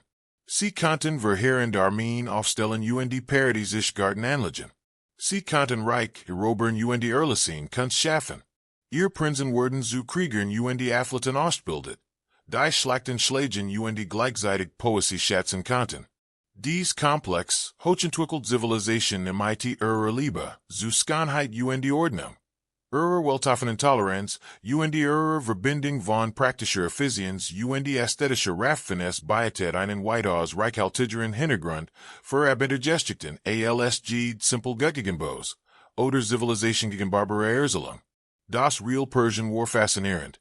Und die Spiel profitieren von dieser Faszination, wenn sich in dieser Realität orientieren, anstatt Stereotype zu bedienen. Kapitel 7. Zoroastrismus. Die Religion der Könige. Die Persisch, Welt wirklich zu verstehen, müssen wir die religiösen Überzeugungen untersuchen, die Persisch Kultur prägten und die Existenz der Reichs rechtfertigten. Der Zoroastrismus, die vorherrschende Religion der Geheimnissen Reichs, bot nicht nur spirituellen Trost, sondern auch politische Ideologie, ethisch Grundsatz und kosmologisches Verständnis. Hudabend wollen wir diesen alten Glauben erforschen und sehen. Wir das Reich beeinflusst und in Persisch inspirierten Erzählungen bis, nachklingt. Der Zoroastrismus, Word vom Propheten Zarathustra, ursprünglich Zarathustra genet, begründet. Die genauen Lebensdaten sind umstritten. Schatzungen reichen von etwa 1500 v. Chr. bis 1000 v. Chr. Doch letter wahrscheinlich war der Gründung der Geheimnissen Reichs. Sein in den Hymnen, den Gas, überlieferten Lehren bildeten die Grundlage für die spätere Persische Reichsreligion. Zarathustra lehrt ein revolutionäres Konzept, den Monotheismus, oder zumindest etwas, das diesem sehr nahe kam.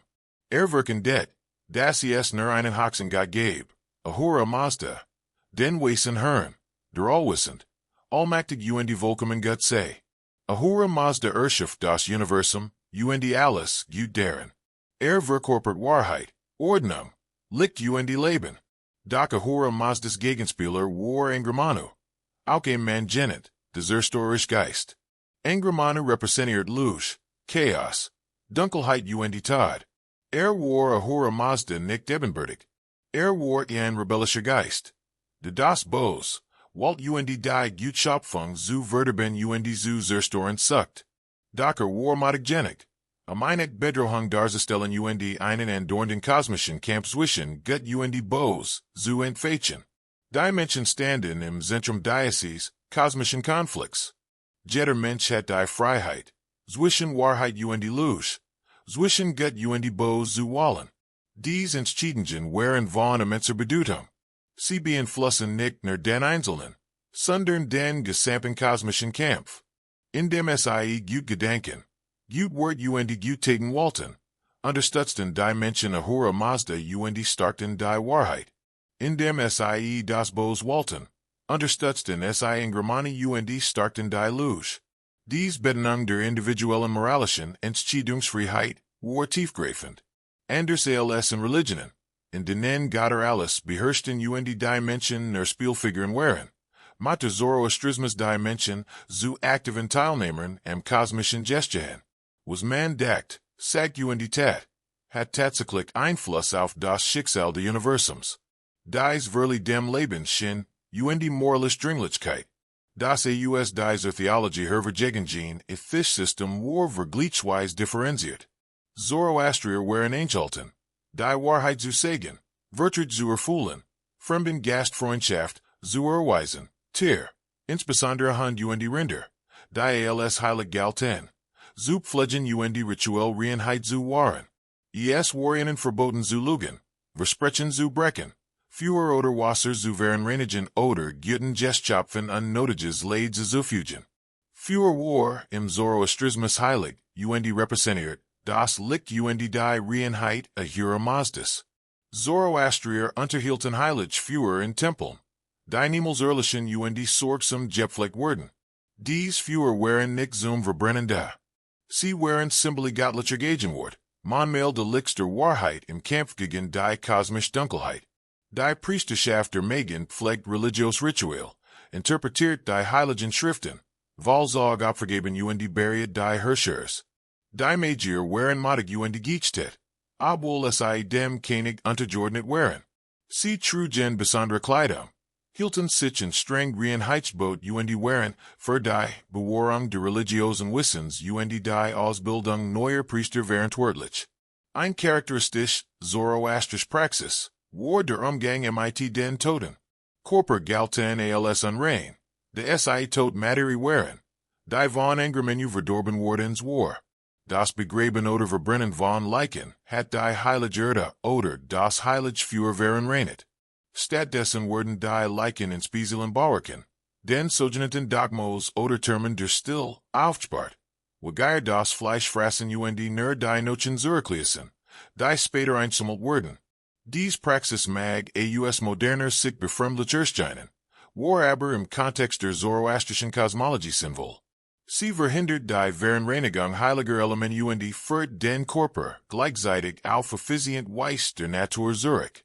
Die Ziel, so glaubten die Zoroastrier, verlies den Körper ohnehin mit dem Tod, wadurch der Leichnam zu blosser toter Materie und spirituell Bedeutung word. Der Zoroastrismus lehrt ein Leben nach dem Tod mit Bellenungen und die Strafen. Nach dem Tod word die Ziel die Chin-Vatbrücke Berkeren, einen schmalen Durchgang ins Jenseits. Die Genigen, die Rechtschaffen Gillette hatten, wurden die Bruck breit und die leicht finden und ins Paradies gelangen.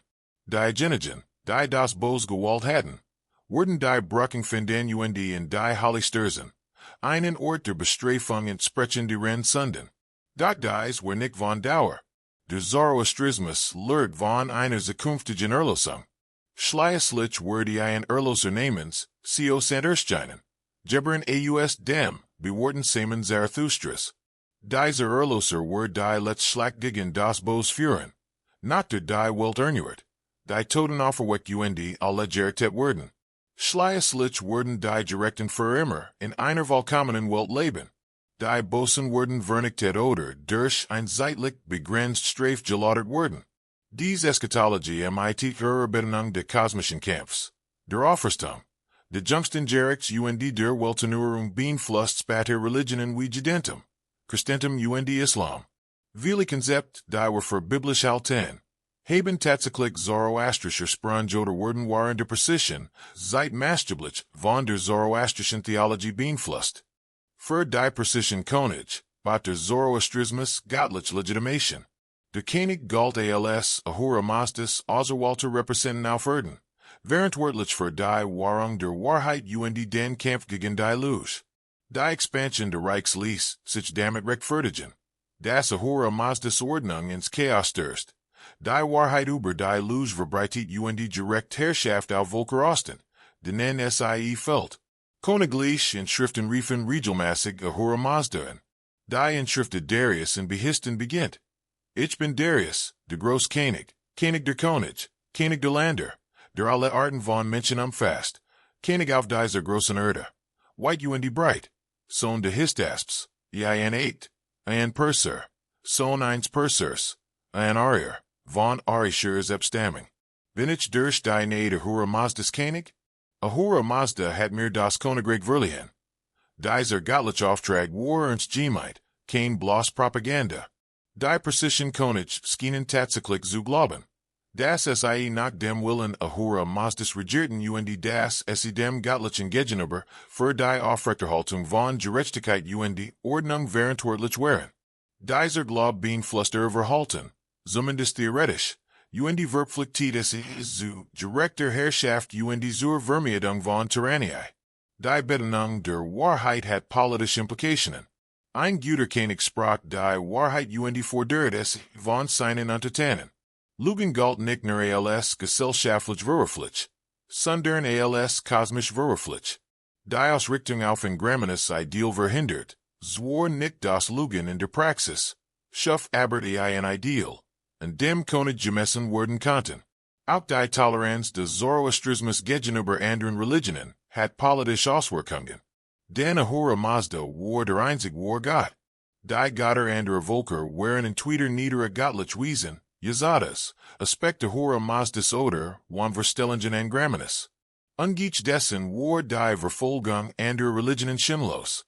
Man sollte die Menschen ihre Religion frei ausüben lassen, solange sie die persische Autorität anerkannten. Dies Toleranz war soll pragmatisch als auch prinzipientreu. Das Reich war zu vielfältig, religiös Einheitlichkeit zu erzwingen. Divers such, alles zum Zoroastrismus zu bekehren, hat ständig Aufstand provoziert. Es war besser, die lokalen Religionen zu lassen, stören zu erheben und die Ordnung aufrechtzuerhalten. Die Perser verfolgten im Allgemeinen dies, Politik und Griffen nur dann, in lokal religiös Angelegenheiten ein, wenn dies die politische Stabilität bedrohten. Wie hängt das mit Prinz of Persia zusammen? Die Spiel stellen den Zoroastrismus nicht explizit dar. Teils while das Publikum damit nicht vertraut war. Teils while die Spiel eher Fantasy-Abentur als religiös, Bildung vermitteln wollen. Doch Zoroastrisch Konzept schwingen in den Geschichten mit. Der kosmische Kampf zwischen Gott und Böse, Licht und Dunkelheit, Ordnung und Chaos. Dies Zoroastrischen Themen sehen, situieren Reterfaden durch, die Erzählungen von Prince of Persia. Der Prinz kämpft typischerweise gegen Kraft, die Korruption, Zerstörung und Chaos verkörpern, und stellt sich auf die Seite von Ordnung, Gerechtigkeit und Wahrheit. Die spiegelt das Zoroastrisch kosmisch Drama weiter. Auch die Bedeutung der persönlichen Entscheidungsfreiheit und der moralischen Verantwortung erinnert an den Zoroastrismus. Der Prinz trifft Entscheidungen. Die von Bedeutung sind und nicht nur in selbst, sondern die ganz Welt in ihrem beeinflussen. Ist kein Spielball des Schicksals, sondern ein aktiver Akteur, dessen Entscheidungen real Konsequenzen haben. Die spiegelt die Zoroastrisch Bedeutung der freien Willens und der moralischen Verantwortung weiter. Das Motiv der Zeit und ihrer Manipulation in einigen Prince of Persia Spielen mag, entfernt in Zoroastrisch Zeitvorstellungen erinnern. Der Zoroastrismus lehrt von begrenzter Zeit, serven Mand. Der Zeit der kosmischen Kampfs, und die unendliche Zeit, serven Anarch. Die Ewigkeit nach dem endgültigen Sieg. Obwohl die Zeitmanipulationsmechaniken des Spiels rein Fantasy sind, hat die Idee, dass die Zeit selbst bedeutsam ist und die Geschichte auf ein endgültig Lösungsustwort, Zoroastrisch Resonanzen. Persisch Prinzen waren im Zoroastrismus erzigen Wardens, hatten von Kindheit und sein Lehrengelen und waren Angelten Gizen, sein Wort zu verkörpern. Sie hatten zu Ahura Mazda gebetet, Opferdargebrecht, Major konsultiert und ihr Politischen und die militaristischen Rollen im kosmischen Kontext verstanden. Sie kämpften nicht nur Territorium oder Macht. Sie verteidigten die Wahrheit gegen die Lüge, die Ordnung gegen das Chaos, das Gut gegen das Böse. Dies religiös gerist gab ihrem Leben schien und die Rechtfertiger erreich. Aber sie wirklich deren Glauben oder die Ideologie einfach, nur nützlich fanden, lasst sich nicht mit Sicherheit sagen. Wahrscheinlich empfanden verschiedene Individuen dies unterschiedlich. Doch die Religion prägte die persische Kultur. Die Wort und das Selbstverständnis auf tiefgreifend Weise. Die auch nach dem Untergang der Reichs und der Konversion der meisten Perser zum Islam fortwirkt. Der Zoroastrismus existiert heute noch in kleinen Gemeinschaften in Indien Paris. Und im Iran sowie in Diaspora-Gemeinden weltweit. Die Religion, die einst das größte Reich der Welt leitet, hat heute vielleicht 200.000 Anhänger. Historischer Einfluss geht jedoch weit über dies soll hinaus. Sie prägte die persische Zivilisation, beeinflusst bedeutend Weltreligionen und fasziniert weiterhin Historiker und alle, die sich für Anti-Glaubenssystem interessieren. Das Verständnis des Zoroastrismus hilft uns, die tief und raffineste Precision Welt zu erfassen. Die Perser waren nicht nur militärisch mächtig. Sie besaßen ein kohärent religiös und philosophisch Weltanschauung, die Existenz erklärt. Ethisch Leitlinien bot und ihrem Reichschen Verli. Dies Weltanschauung, obwohl anders als modern Glaubensvorstellungen, war durchdacht, in sich schlüssig und historisch einflussreich. When wir Prince of Persia spielen und uns durch Persisch inspiriert Welten bewegen, berühren wir, when auch nur flüchtig, ein Zivilisation, die von diesen alten Glaubensvorstellungen geprägt wird. Die Spielpredigens waren nicht den Zoroastrismus, aber es greifen atmosphärisch und thematisch Elemente einer Kultur auf, in der dies Religion eine zentrale Rolle spielt. Das Verständnis dieses religiösen Hintergrunds bereichert unser Verständnis soll der historischen Realität als auch der fiktiven Abenteuer, die sie inspiriert. Kapitel 8. Alexander und das Ende der Reichs, der Niedergang Jeds Reichs. Jeds Reich hatte ein Ende. Das Persische Reich, so praktisch es auch war, fiel schließlich der Eroberung durch Alexander den Großen von Makedonien zum Opfer. Dieser Zusammenbruch war dramatisch, schnell und von historischer Bedeutung. Heute wollen wir die letzten Jahrzehnte der Reichs untersuchen, verstehen, wie Alexander das scheinbar unmöglich vollbracht, und sehen, was dies für die persische Zivilisation und bedeutet. Metaphor. Jahrhunderts versus Chr. Had das Kabinett bereits über 200 Jahre geherrscht. Es hat Herausforderungen der Griechen überstanden. Aufstand niedergeschlagen und die Kontrolle über Gebiet von Indien bis Ägypten bewahrt. Es gehen unvergänglich. Zu groß und mächtig, zu fallen. Doch innerhalb eines Jahrzehnts nach Alexanders Invasion im Jahr 334 Chr. war das Reich zusammengebrochen, sein letzter König tot, sein Palast niedergebrannt, sein Reichtum geplündert. Die Problem der Reichs hatten sich über Jahrzehnte hinweg aufgebaut. Die Zentralverwaltung war geschwächt. Die Satrapen, Provinzgouverneur, erlangten zunehmend unabhängig und behielten ihre Positionen mitunter über mehrere Regierungszeiten hinweg.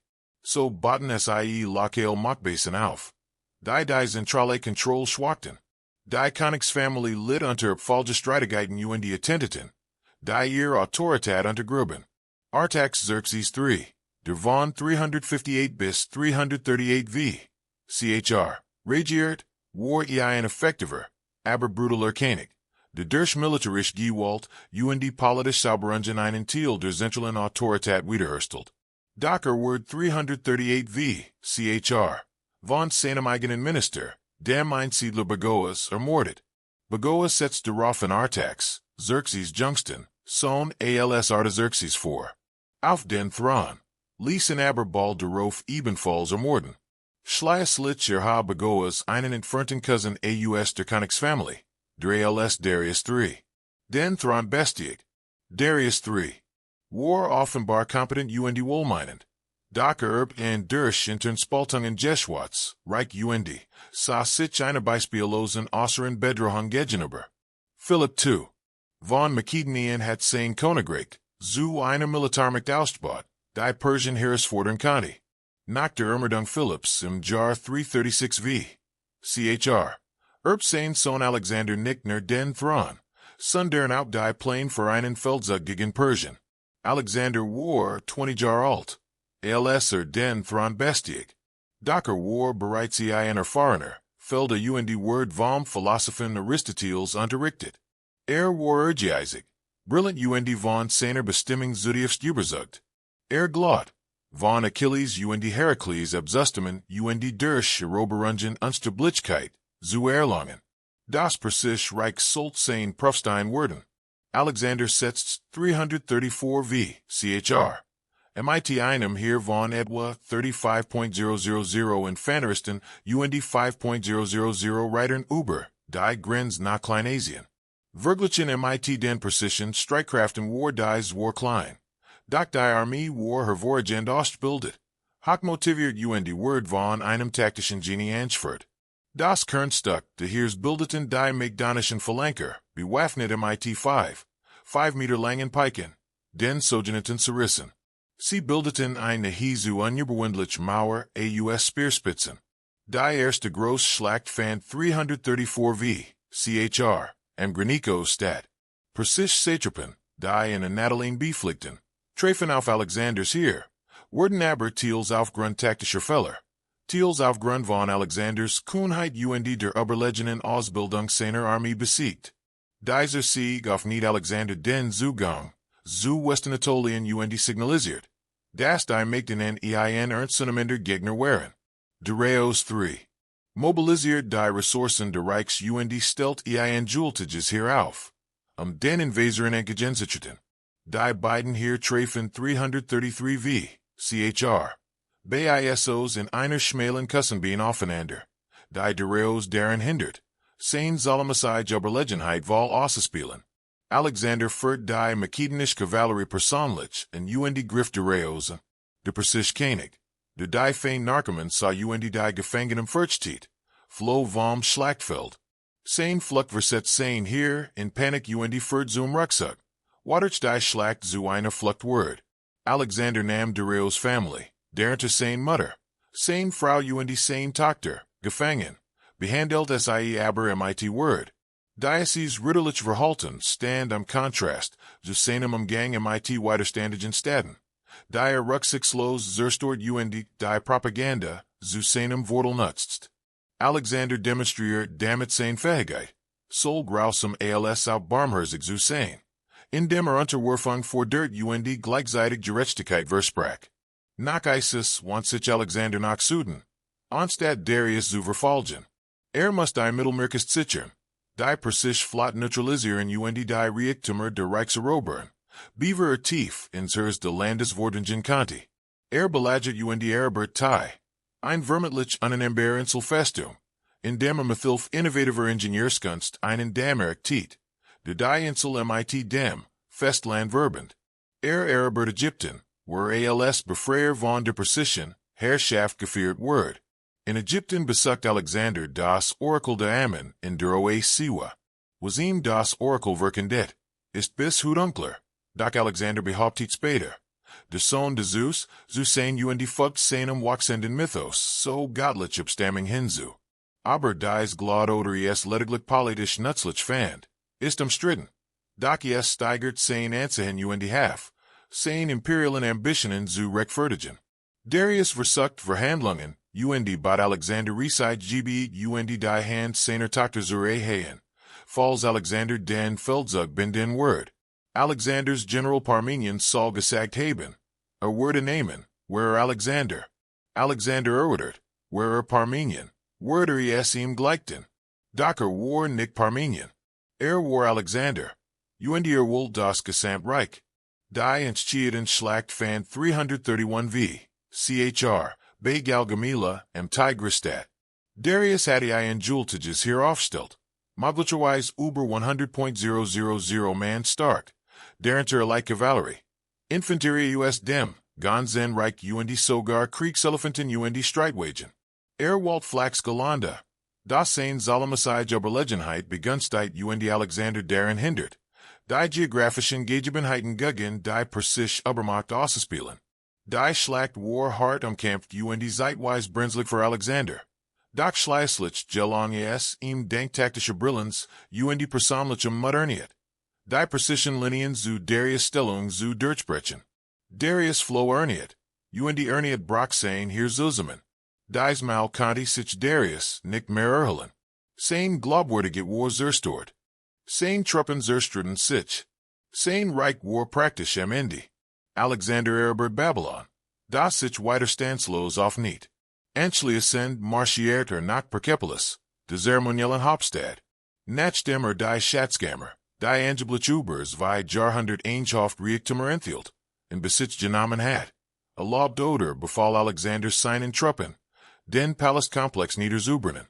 Die genauen Umstände sind bis heute umstritten. Doch Persepolis brandte nieder, mit ihm ein Großteil der physischen Zeugnis der einstigen Rums. Warum wird Persepolis niedergebrannt? Möglicherweise aus Reich für die persischen Invasion in Griechenlands Generationen zuvor. Möglicherweise aus Pragmatismus, der ein Symbol zerstört, das persischen Widerstand hat entfechen können. Möglicherweise aus einem betrunkenen Unfall während einer Feier. Die antiken Quellen sind sich einig. Die auch modern Historiker diskutieren darüber. Doch das Ergebnis war dasselbe. Das große architektonische Meisterwerk der persischen Reichs lag in Trümmern. Darius floh nach Osten in der Hoffnung, in den östlichen Provinzen der Reichs neue Truppen aufzustellen. Doch sein eigenen Zerfallen. Die Lage als hoffnungslos anzuhören, auf Alexanders Gunst hofften, wann sich gegen Im Jahr 330 CHR, wird Darius von Bessos, dem Satrapen von Bactrien ermordet. Alexander fand Darius im Sterben oder Kurs nach seinem Tod, wordt den gefallenen König später mit Königlichen beste Tungsrechten. Bessos rief sich selbst zum König der Könige behauptet, den Widerstand fortzusetzen, doch Alexander verfolgt und unerbittlich. Nach seiner Gefangenheit wird Bessos wegen Rebellion, Auflehnung brutal hingerichtet. Alexander präsentiert sich als Darius Rechtmäßiger Nachfolger Rocker, nicht nur als Eroberer, sondern als neuer persischer König. In den folgenden Jahren erobert Alexander die östlichen Gebiete der Reichs kämpft, sich durch das Gebiet der heutigen Afghanistan Pakistan. Erritet Roxana, die Tochter eines bakischen Adligen, nupft so Verbindungen zum iranischen Adel. Übernahm persisch Hauptzeremonien Kleidung versucht, makedonisch persisch Traditionen zu vereinen, was jedig zu Spannungen mit seinen makedonischen Gefahrten führt, die deren eine Anpassung in die einheimische Kultur sehen. Alexanders früher Tod im Jahr 323 CHR, im Alter von 32 Jahren beendet sein Plan zur Konsolidierung Herrschaft über sein Eroberungsgebiet. Sein Reich sehr viel umgehend, de sein General die Gebiet stritten. Das persisch Kernland wird schließlich zum Sukketenreich, regiert von makedonisch-griechischen Dynastien. Das jedig persisch Verwaltungstraditionen Kultur übernahm. Die Dynastie der Achaemeniden ging unter, doch die persisch Kultur überlebt. Die Parther später die Kassaniden schufen neue persisch Reich. Die sich in der einstigen Proctor Achaemeniden orientierten. Die persisch Sprache, Literatur Kultur entwickelten sich über Jahrhundert hinweg stetig weiter. Die persische Identität überstand die Eroberungen, passt sich den neuen Gegebenheiten und stand schließlich als bedeutende Kraft in der islamischen Zivilisation wieder. Für uns Zweck hilft das Verständnis von Alexanders Eroberungen, bestimmt narrative Elemente von Prince of Persia zu erklären. Die Spiel thematisieren häufig unter Gegengen Reich, verlorenen Rum Königreich im Niedergang. Die spiegelt real historische Erfahrungen weiter. Das Armenienreich ging dramatisch unter. Sein prägten die mit Eroberung für.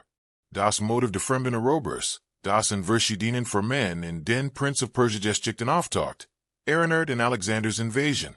Die Spiel thematisieren mit Unterbedrohungen persischer Königreich durch Fremd. Werfen der First sein Heimatland gegen Überlegen Streitkraft verteidigen muss.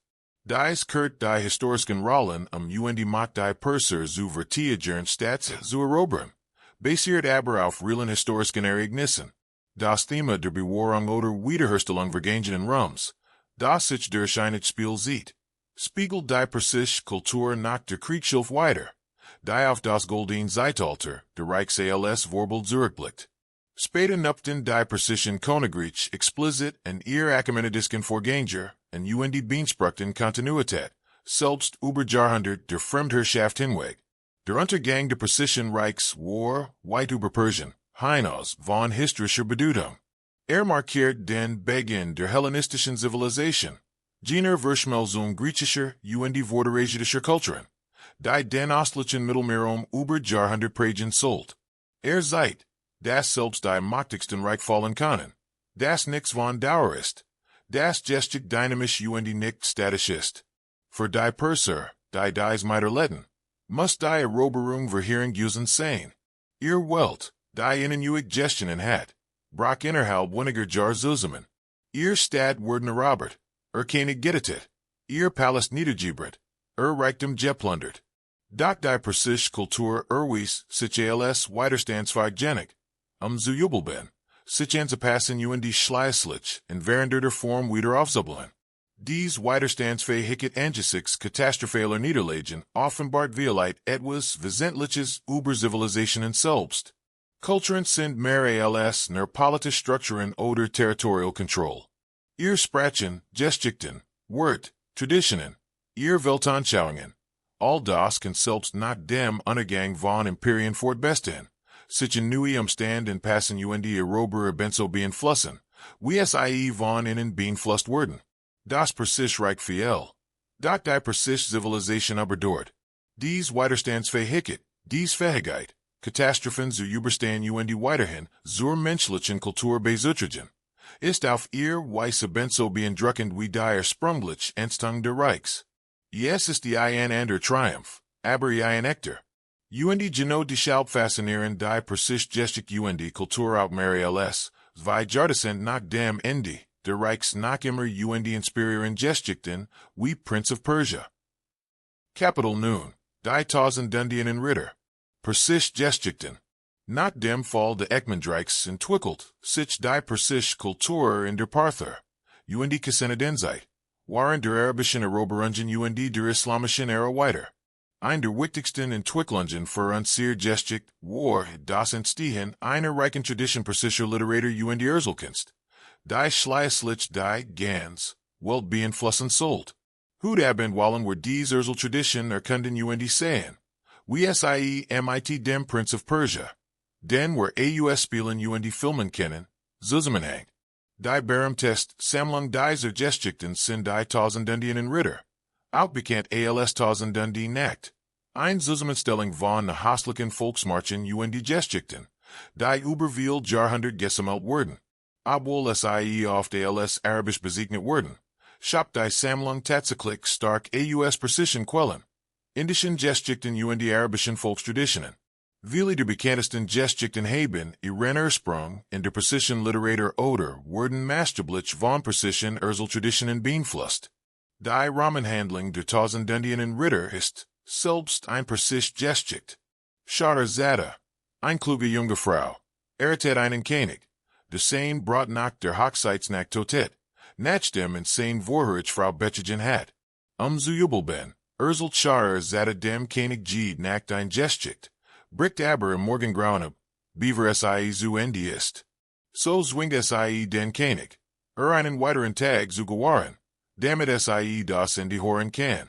Sie setzt dies 101 Nächte lang fort, bis der König sich in verliert und sein morderisch Praxis aufgibt.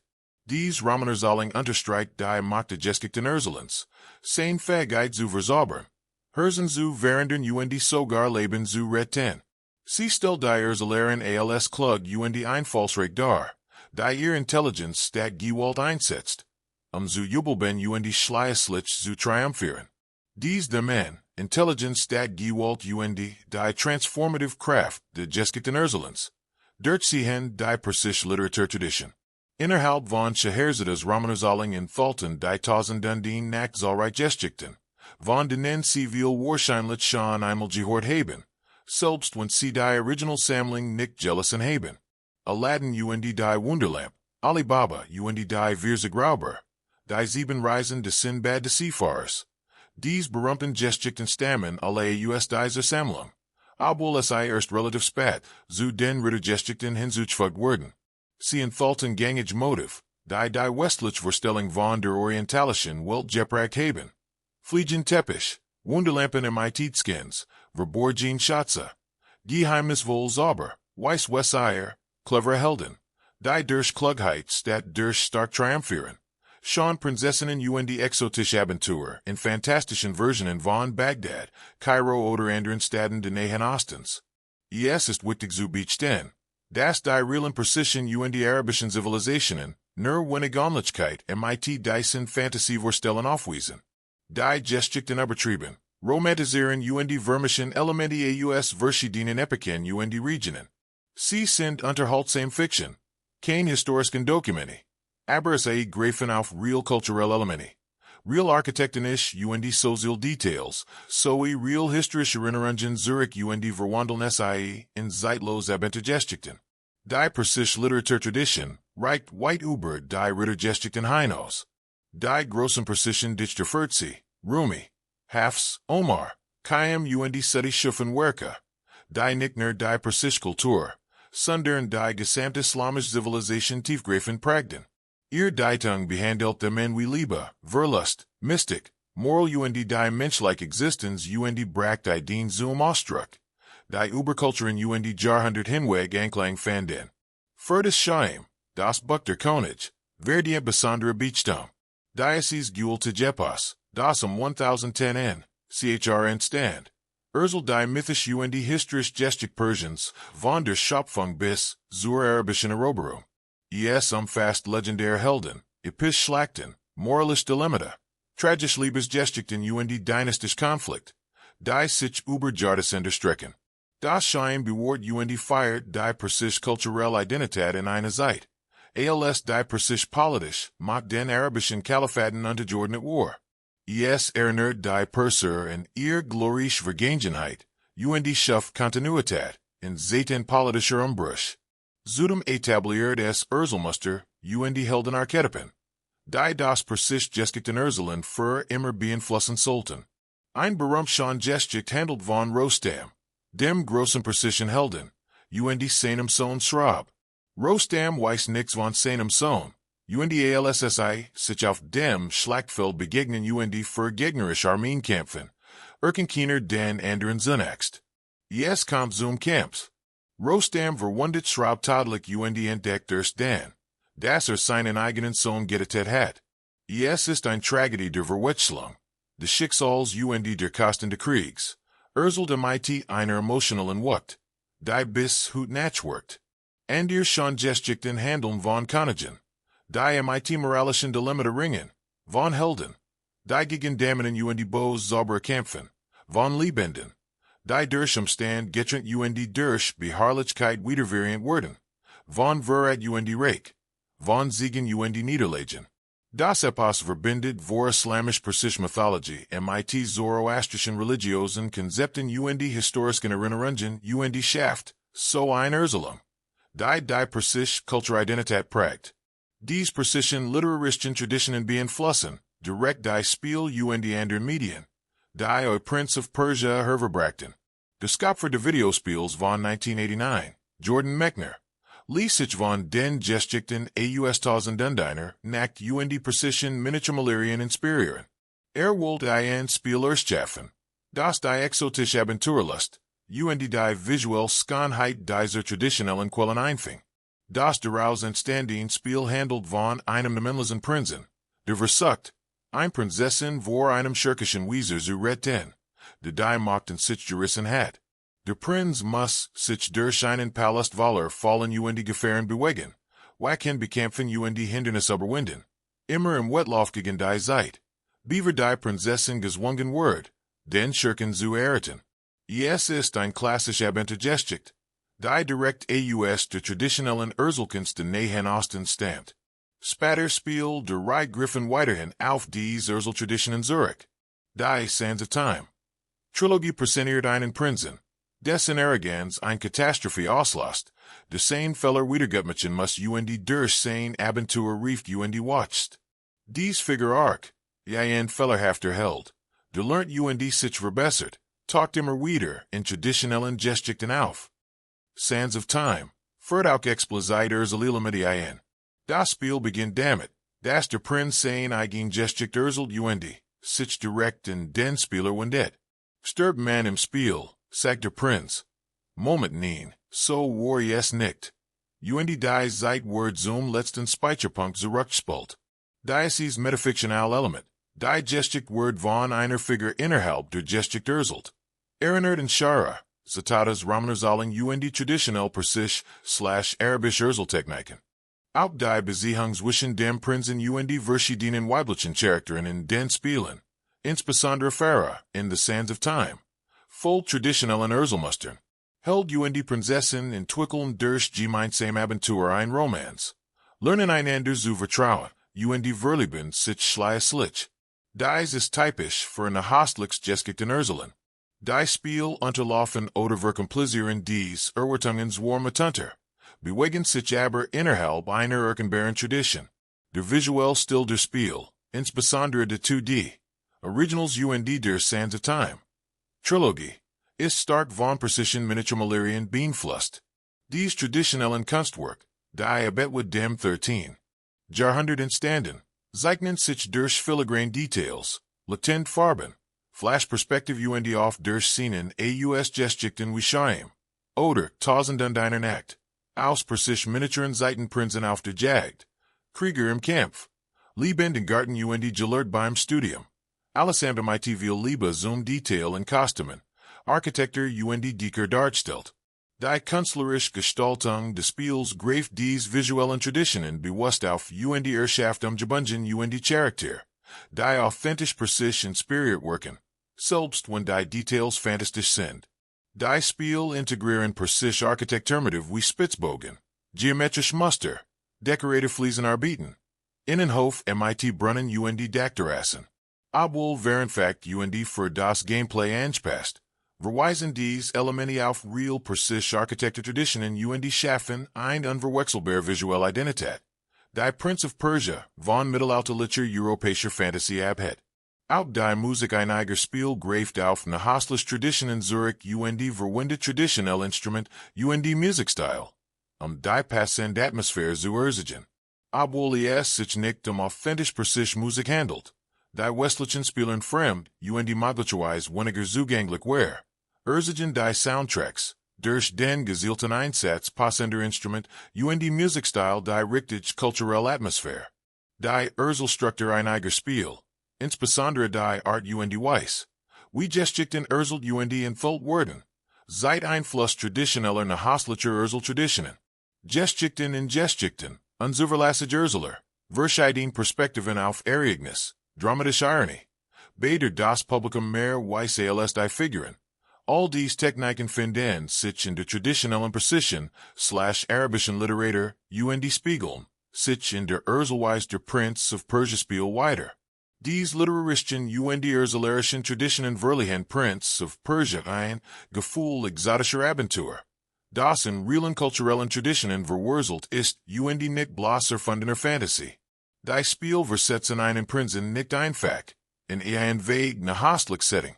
Sie greifen auf Jahrhundertelt Persisch und Arabisch Erzähltraditionen, Bildende Kunst, Architektur und Kultur Zurich, ein Welt zu erschaffen, die sich trotz ihrer fantastischen Elemente konkret und bodenständig anfühlt.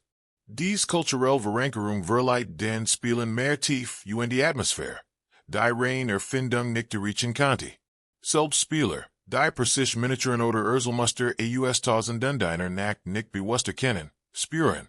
Das die Spiel auf etwas Authentischem basieren. Etwas mit kulturellem Gewicht und historischer Bedeutung. Die Persischen Erzähltraditionen, die Klugheit und Helden, die durch with Stadt Blosser stark Jubelben betonen. Haben auch die Entwicklung der Gameplays von Prince of Persia geprägt. Die Spiellegende benzo viel Wort auf akrobatisch Problemlösung. Die Navigation in der Umgebung und strategisches Denken wie auf den Kampf. Die Spiegel traditionell Erzählwort weiter. In denen Helden durch Intelligenz und Einfallsreichtum Erfolg haben. Die Tausendundeine Nacht in Geschichten, die Schar zat erzählt, ihre Leben zu retten, sind zu unzähligen Erzählungen geworden. Die in den verschiedensten Medien seit über tausend Jahren Schriftsteller, Künstler und Spieldesigner inspirieren. Prince of Persia ist Teil dieser Tradition. Ein moderner digitaler Nachfolger antiker Erzählpraktiken. Der Spieler de 21. Jahrhunderts mit Erzähltraditionen verbindet. Die bis ins Alte Persien und darüber hinaus zurückreichen. Dies Verbindung so los sie auch sein mag. Berichert soll die Spiel als auch unser Verständnis der kulturellen Erbes, auf das sie zurückgreifen. Kapitel 10. Von Pixeln zu Bildern, die Enstung der Spiel. Nun wenden wir uns von der Antike der modernen Schöpfung zu. We're under suchen, wie die Prince of Persia Spiel entstanden sind wie sich über mehr als 3 Jahrzehnte weiterentwickelt haben. Das Verständnis der Spielentwicklung hilft uns. Soll ihre Errungenschaften als auch ihren Bezug zum historischen kulturellen Material, das wir bisher behandelt haben, besser zu würdigen. Das Original Prince of Persia Word von Jordan Mechner, entwickelt 1989, für den Apple II Computer veröffentlicht. Mechner war ein junger Programmierer, Filmemaker, MIT, eine Leidenschaft, für Technologie Storytelling.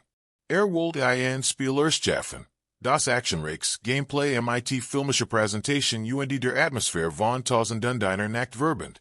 Das revolutionäre Merkmal des Spiels war seine Animation.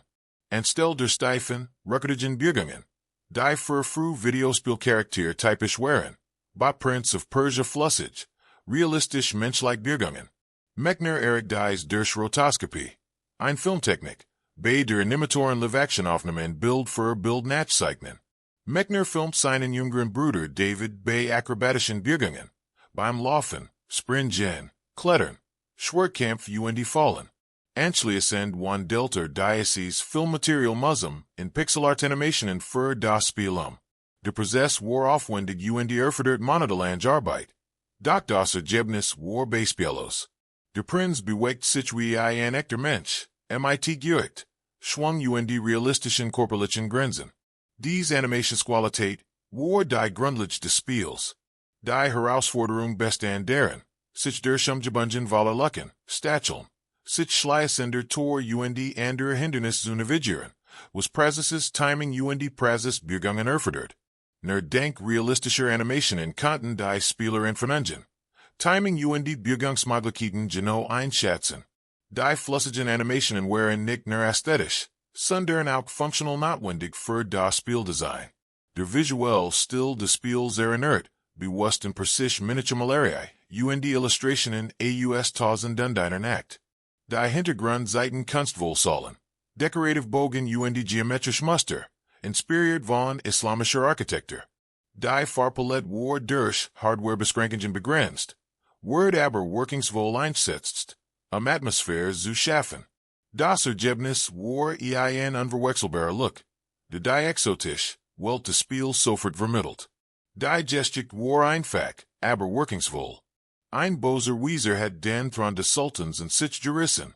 Die Prinzessin gefangen genommen ein Ultimatum gestellt. Eriten oder sterben. Der Prinz hat eine Stunde Zeit, aus dem Kerker zu entkommen, sich durch den Palast zu kämpfen. Den Wieser zu besiegen die Prinzessin zu retten. Dies Gestik bot Motivation Spannung. Onlangerklarungen oder Unterbrechungen des Spielablaufs zu erfordern. Das Spiel war erfolgreich, Word für seine Animationen. Sein Level Design seine Atmosphäre gelobt. Word auf zahlreiche Plattformen portiert, darunter MS-DOS, Amiga Sega Genesis, erreicht so ein breites Publikum. 1993 erschien die Fortsetzung, Prince of Persia 2. The Shadow and the Flame, MIT verbesserte Grafik erweiterte Gestik, aber onlichem Gameplay. Nach dem Nachfolger rührt die fast ein Jahrzehnt lang. Der 2D-Plattform, still der Original Spiels geriet aus der Mode, als 3D. Graphic Zoom Standard Word.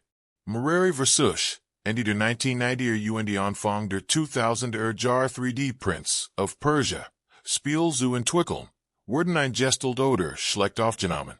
2003 veröffentlicht Ubisoft Montreal den Prince of Persia. The Sands of Time revolutionär die, damit für eine neue Generation. Das Spiel behielt das acrobatische Jump-and-Run-Element bei. Against es aber 3D-Grafik. Ein ausgefeiltes Kampfsystem. Ein tiefgründiger Gestik besonders innovativ. Die Möglichkeit, die Zeit zu manipulieren. Die Gestik von The Sands of Time war komplexer als die der Originals. Der Prinz, gesprochen von Lohnthal, erzählt einem unsichtbaren Zuhörer sein Abenteuer. hat versahentlich den Sand der Zeit freigesetzt. Sein Königreich verdorben, die meisten Bewohner in Sandwiesen verwandelt. Bewaffnet dem Dolch der Zeit, de Zeitabschnitt zurückkehren konnte. Muster seinen Feller wiedergutmachen. Die Zeitruckspoolmechanik war brillant, in Gameplay Erzählungen integriert. Mechanischer Möglichkeit SIES den Spielern, Feller rückgängig zu machen, und frustrierend ausprobieren. Erzählerischer klart die Erzählung der Prinzen. Berechtigt, was gestehen war, inclusive Felversuchen Misserfolgen. When man starb, sagt der Prinz. Neen Wort. So war nicht. Die Zeitwort zum letzten Kontrollpunkt zurückspielt. Das Jump-and-Run Gameplay wird über das relativ einfach laufen Springen der Originals hinaus erweitert. Der Prinz konnte in Wandenetling laufen, sich in Stand-Gen silent schwingen, zwischen Oberflächen springen, akrobatisch Manöver ausführen, die sich berauschen entfalten, selbst wenn physikalisch unmöglich wären. Man fühlt sich wie ein Parkourmeister, der sich durch unmögliche Architekturen bewegt. Das Kampfsystem wird dynamischer, akrobatischer gestaltet. Anstelle von statischen Schwertkämpfen beinhalten die schlechten Saltos, Sprung über Gegner, Luftangriff Interaktionen der Umgebung. In Kombination der Möglichkeit, Feller rückgängig zu machen, wird der Kampf zu einer rätselartigen Aktivität, bei der man verschiedene Ansätze ausprobieren konnte, bis man den richtigen gefunden hat. The Sands of Time, wird von Kritikern gefeiert für seine flüssigen Animationen, die innovative Spielmechanik, die fesseln Gestik die atmosphärische Präsentation gelobt. War kommerziell erfolgreich bracht, zwei Fortsetzungen hervor. Warrior Within, 2004, The Two Thrones, 2005, Die Sands of Time, Rivervolständigten, Die Sands of Time Trilogie. Dies Fortsetzungen experimentierten unterschiedlichen Tonalitäten Spielmechaniken. Warrior Within schlug einen düsteren Tonen, harderen Kämpfen einer raueren Ästhetik. Als Reaktion auf Kritik, der erste Teil sei zu unbeschwert gewesen, versucht The Two Thrones. Den abenteuerorientierten Ansatz der ersten Teils dem Kampffokus, des zweiten Ausbalancieren führt gleichzeitig eine Mechanik ein. Beide der Prinz zu einem finsteren Alter Ego, dem dunklen Prinzen, werden konnte. Nach der Trilogie wird die 2008 einem cel-shading Reboot namens Prince of Persia fortgesetzt. Das einen völlig neuen Prinzen ein neues Setting einem unverwechselbaren, von Precision Miniaturmalerian inspirierten Grafikstil bei. Dieses Spiel war künstlerisch wunderschön. Aber wedger den kommerziellen nach den Kritikerfolg der Sands of Time Trilogie. Weiter versuch, die fortzusetzen, umfassen Prince of Persia, The Forgotten Sands, 2010. Das zeitgleiche der Verfilmung erschien, sowie divers Mobile, Handheld-Spiel. Doch in den 2000er, Jahren die weitgehend wieder in Vergessenheit. Ein Hollywood-Verfilmung, Prince of Persia, The Sands of Time, wird 2008 veröffentlicht. 2010 erschien der Film Jake Gyllenhaal als Prinz Dostan. Adaptiert los Elementi des Spiels Sands of Time. Darunter Zeitmanipulationsdolch, ähnlich Handlungselement. Jedoch signifikanten Änderungen Erweiterungen. Der Film war Messiger Kassenerfolg, erhielt aber gemischt Kritiken. Gelobt wurden die Actionsequenzen das Produktionsdesign. Kritisiert hingegen Handlung Besetzung. Die Besiehung des Spiels zur tatsächlichen Precision, Gestik Kultur entwickelt sich im Lauf der Reihe. Das Originalspiel war von der Ästhetik von Arabian Nights inspiriert, aber nicht historisch präzis. Die Sands of Time. Trilogie Herrschaft Fantasy Persian, das vague historische Elemente reiner Fantasy verbend, und Gemels historisch Genauigkeit zu Beansprechen, sondern persisch kulturmotivisiert. Im Lauf Entwicklung balancierten die Spiel historisch/kulturelle Inspiration den Anforderungen, de Gameplays kreativer Freiheit. Sie nutzten persisch Architektur, Kostüm, Namen kulturelle Referenzen, ein unverwechselbar Welt zu erschaffen. Doch versuchten Wedger, historisch korrekt nach Lerich zu sein. War ein Abenteuerspiel, Die sich kultureller Bilder bedienten. So wie westliche Fantasie auf mittelalterlich europäische Bilder zurückgreift. Die technischen Aspekte Spiels. Die Errungenschaften, insbesondere in den Bereichen Animation und Flüssig Bürgungen. Trieben die Videospielentwicklung voran. Die Rotoscopie Animation, die Originals beeinflusst zahlreich später Spiel. Die Parkourmechaniken und die Zeitmanipulation in the Sands of Times. Zogen unselige Nachmer nach sich und inspirierten an der Spieldesigner zu Innovationen in der Characterbildung und der Interaktion mit der Umgebung. Die demonstriert zudem, wie Spiel komplex Geschichten durch Erzählung und die Spielmechanik erzählen können. Die Integration der Zeitmanipulation in Gameplay und die Story in the Sands of Times Zeit. Wie der Tat durch die Erzählung der Prinzen in die Geschichte eingebunden wird und wie Spiel ihr interaktive Natur nutzen können. Geschichten auf einzigartige Weise zu erzählen. Die Prince of Persia Spiel sind kein historischen Dokumente oder Lehrmaterialien. Sie sind Unterhaltungsprodukt, die von internationalen Entwicklerteams geschaffen wurden und sich dabei von kulturellen Bildern inspirieren ließen. Doch sie haben Millionen von Menschen mit Persisch inspirierter Ästhetik, Architektur und Traditionen vertraut gemacht, die ihnen sonst vielleicht verborgen geblieben wären. Die Spiel haben das Persische Kultur in der globalen Popkultur sichtbar gehalten, gerät in einer Zeit, in der westlichen Medien den Nahen Osten oft problematisch oder einseitig darstellen. Auch wenn die Spiel vereinfachen und die Fantasieren, präsentieren sie zumindest ein Bild davon. Die persische Zivilisation wird hier nicht als rückständig oder bedrohlich, sondern als Quelle von Schönheit, Raffinesse und die Abenteuer dargestellt. Die Entwicklung von Prince of Persia über 3 Jahren hinweg Zeit, wie historisches und kulturelles Material kreative Werke inspirieren kann, die ihr Quellen soll würdigen als auch transformieren. Die Spiel sind kein Geschichtschreibung, aber sie stehen im Dialog mit der Geschichte und die Greifen auf real persische Errungenschaften zurück, interaktive Abenteuer zu erschaffen, die Millionen von Spielen begeistert haben. Dieser Dialog zwischen Vergangenheit und die Gegenwart, zwischen historischer Realität und die kreativer Fantasie trägt maßgeblich dazu bei, dass die Spiel über ihren Unterhaltungswert hinaus kulturell interessant sind. Kapitel 11. Historisch Persisch Prinzen. Auf unserer Reise haben wir die Geschichte, Kultur und das Erbe der Persischen Reichs erforscht, uns aber bisher eher abstrakt mit den tatsächlichen Persischen Prinzen beschäftigt. Heute Abend wollen wir konkret historische Persönlichkeiten kennenlernen, echte Prinzen, die im Persischen Reich leben, und ihr Leben sowie ihr Verbindung zur Handlung von Prince of Persia beleuchten. Kyros der Jüngere, den wir bereits im Zusammenhang mit Thronfolgekreisen erwähnt haben, bietet vielleicht die deutlichst historisch Parallel zu den Ereignissen in Prince of Persia. Kyros wird 423 v. Chr. Geboren und war der jüngere Sohn von König Darius II. Und Königin Persepolis. Sein alterer Bruder Eresus, der später König Artax, Xerxes II, war der designierte Thronfolger. Doch Kyros hielt sich für fähiger und möglicherweise auch würdiger. Schon in jungen Jahren war der Satrapen von Lydien, Friaul und Kappadocia ernet und kontrolliert damit Großteile Anatoliens. Dies Position nutzte eine Armee aufzubauen und die Beziehungen zu griechischen Söldnern zu knüpfen, insbesondere zu Sparta, das in der Endphase des Peloponnesischen Kriegs unterstützt. War ehrgeizig, charismatisch und militarisch versiert.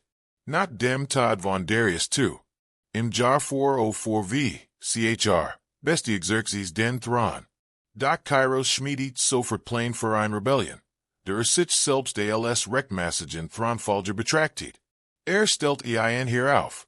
Darunter etwa 13.000 griechische Söldner, die berühmten Hoplites, die den Elitkern der Rebellion bilden sollten. Marschiert von Anatolien nach Babylon und behauptet zunächst, regional Rebellen zu bekämpfen, plant aber in Wirklichkeit den Stir seines Bruders. Die hier treffen 401 v. Chr. bei Kanaka aufeinander. Entbrannt ein Erbiterschlacht. Kyros Truppen, insbesondere die griechischen Söldner, konnten in einigen Abschnitten des Schlachtfelds die Oberhand gewinnen. Doch Kyros, durch seinen Bruder in der Fern erblickt, Stürmt mit einer kleinen Gruppe von Gefahrten direkt auf den Zoo. Xerxes persönlich, zu Toten den Krieg in einem entscheidenden Zweikampf zu binden. Kyros verwen die Xerxes, Word aber selbst getötet. In Twitter von den Liebworten des Königs oder möglicherweise vom König selbst. Die Berichte darüber sind widersprüchlich. Sein Tod being die Rebellion augenblicklich. Die griechischen Söldner, nun führerlos tief im Persischen Reich gestrandet. Müssen sich ihren Weg Zurich nach Griechenland erkämpfen. Eine Epischen, die von Xenophon aufgezeichnet Word. Die Geschichte von Kyros dem Jüngeren enthält alle Elemente eines Abenteuers aus der Reihe Prince of Persia. Einen ehrgeizigen Prinzen, Palästinensischen, Rebellion. Ein hier, dramatisch Schlachten persönlich Kämpfe zwischen Prinzen. Where der historische Verlauf umgegangen, hat Kyros Erfolg gehabt, where der als heldenhafter Prinz in Erinnerung bleiben, des seinen rechtmäßigen Thron einem. Stattdessen ist ein warnend Geschichte über Ergies Geschichte Rebellion. Ein weiter interessant Figur ist Darius, der Sohn von Artaxerxes II. Der zum Thronfolger bestimmt war, aber Palästinensischen zum Opfer fiel. Der jüngere Sohn des Königs, Kyros, nach ein Kyros, der Name war in der Königsfamilie häufig, war der Liebling von Artaxerxes Frau. Haufraktionen bildeten, sich die rivalisierenden Brüder, schufen ein angespannte politische Atmosphäre. Der jüngere Kyros wird schleichlich beschuldigt, gegen Kronprinz Darius zu intrigieren. Ob dies der Wahrheit entspricht, von Darius und Hängern erfunden oder durch kleiner Würfelungen übertrieben wird, ist unklar. Artaxerxes II. Ließ Kyros enrichten, was Königen Statera sind zu dauerhaften politischen Spaltungen am Hof führt.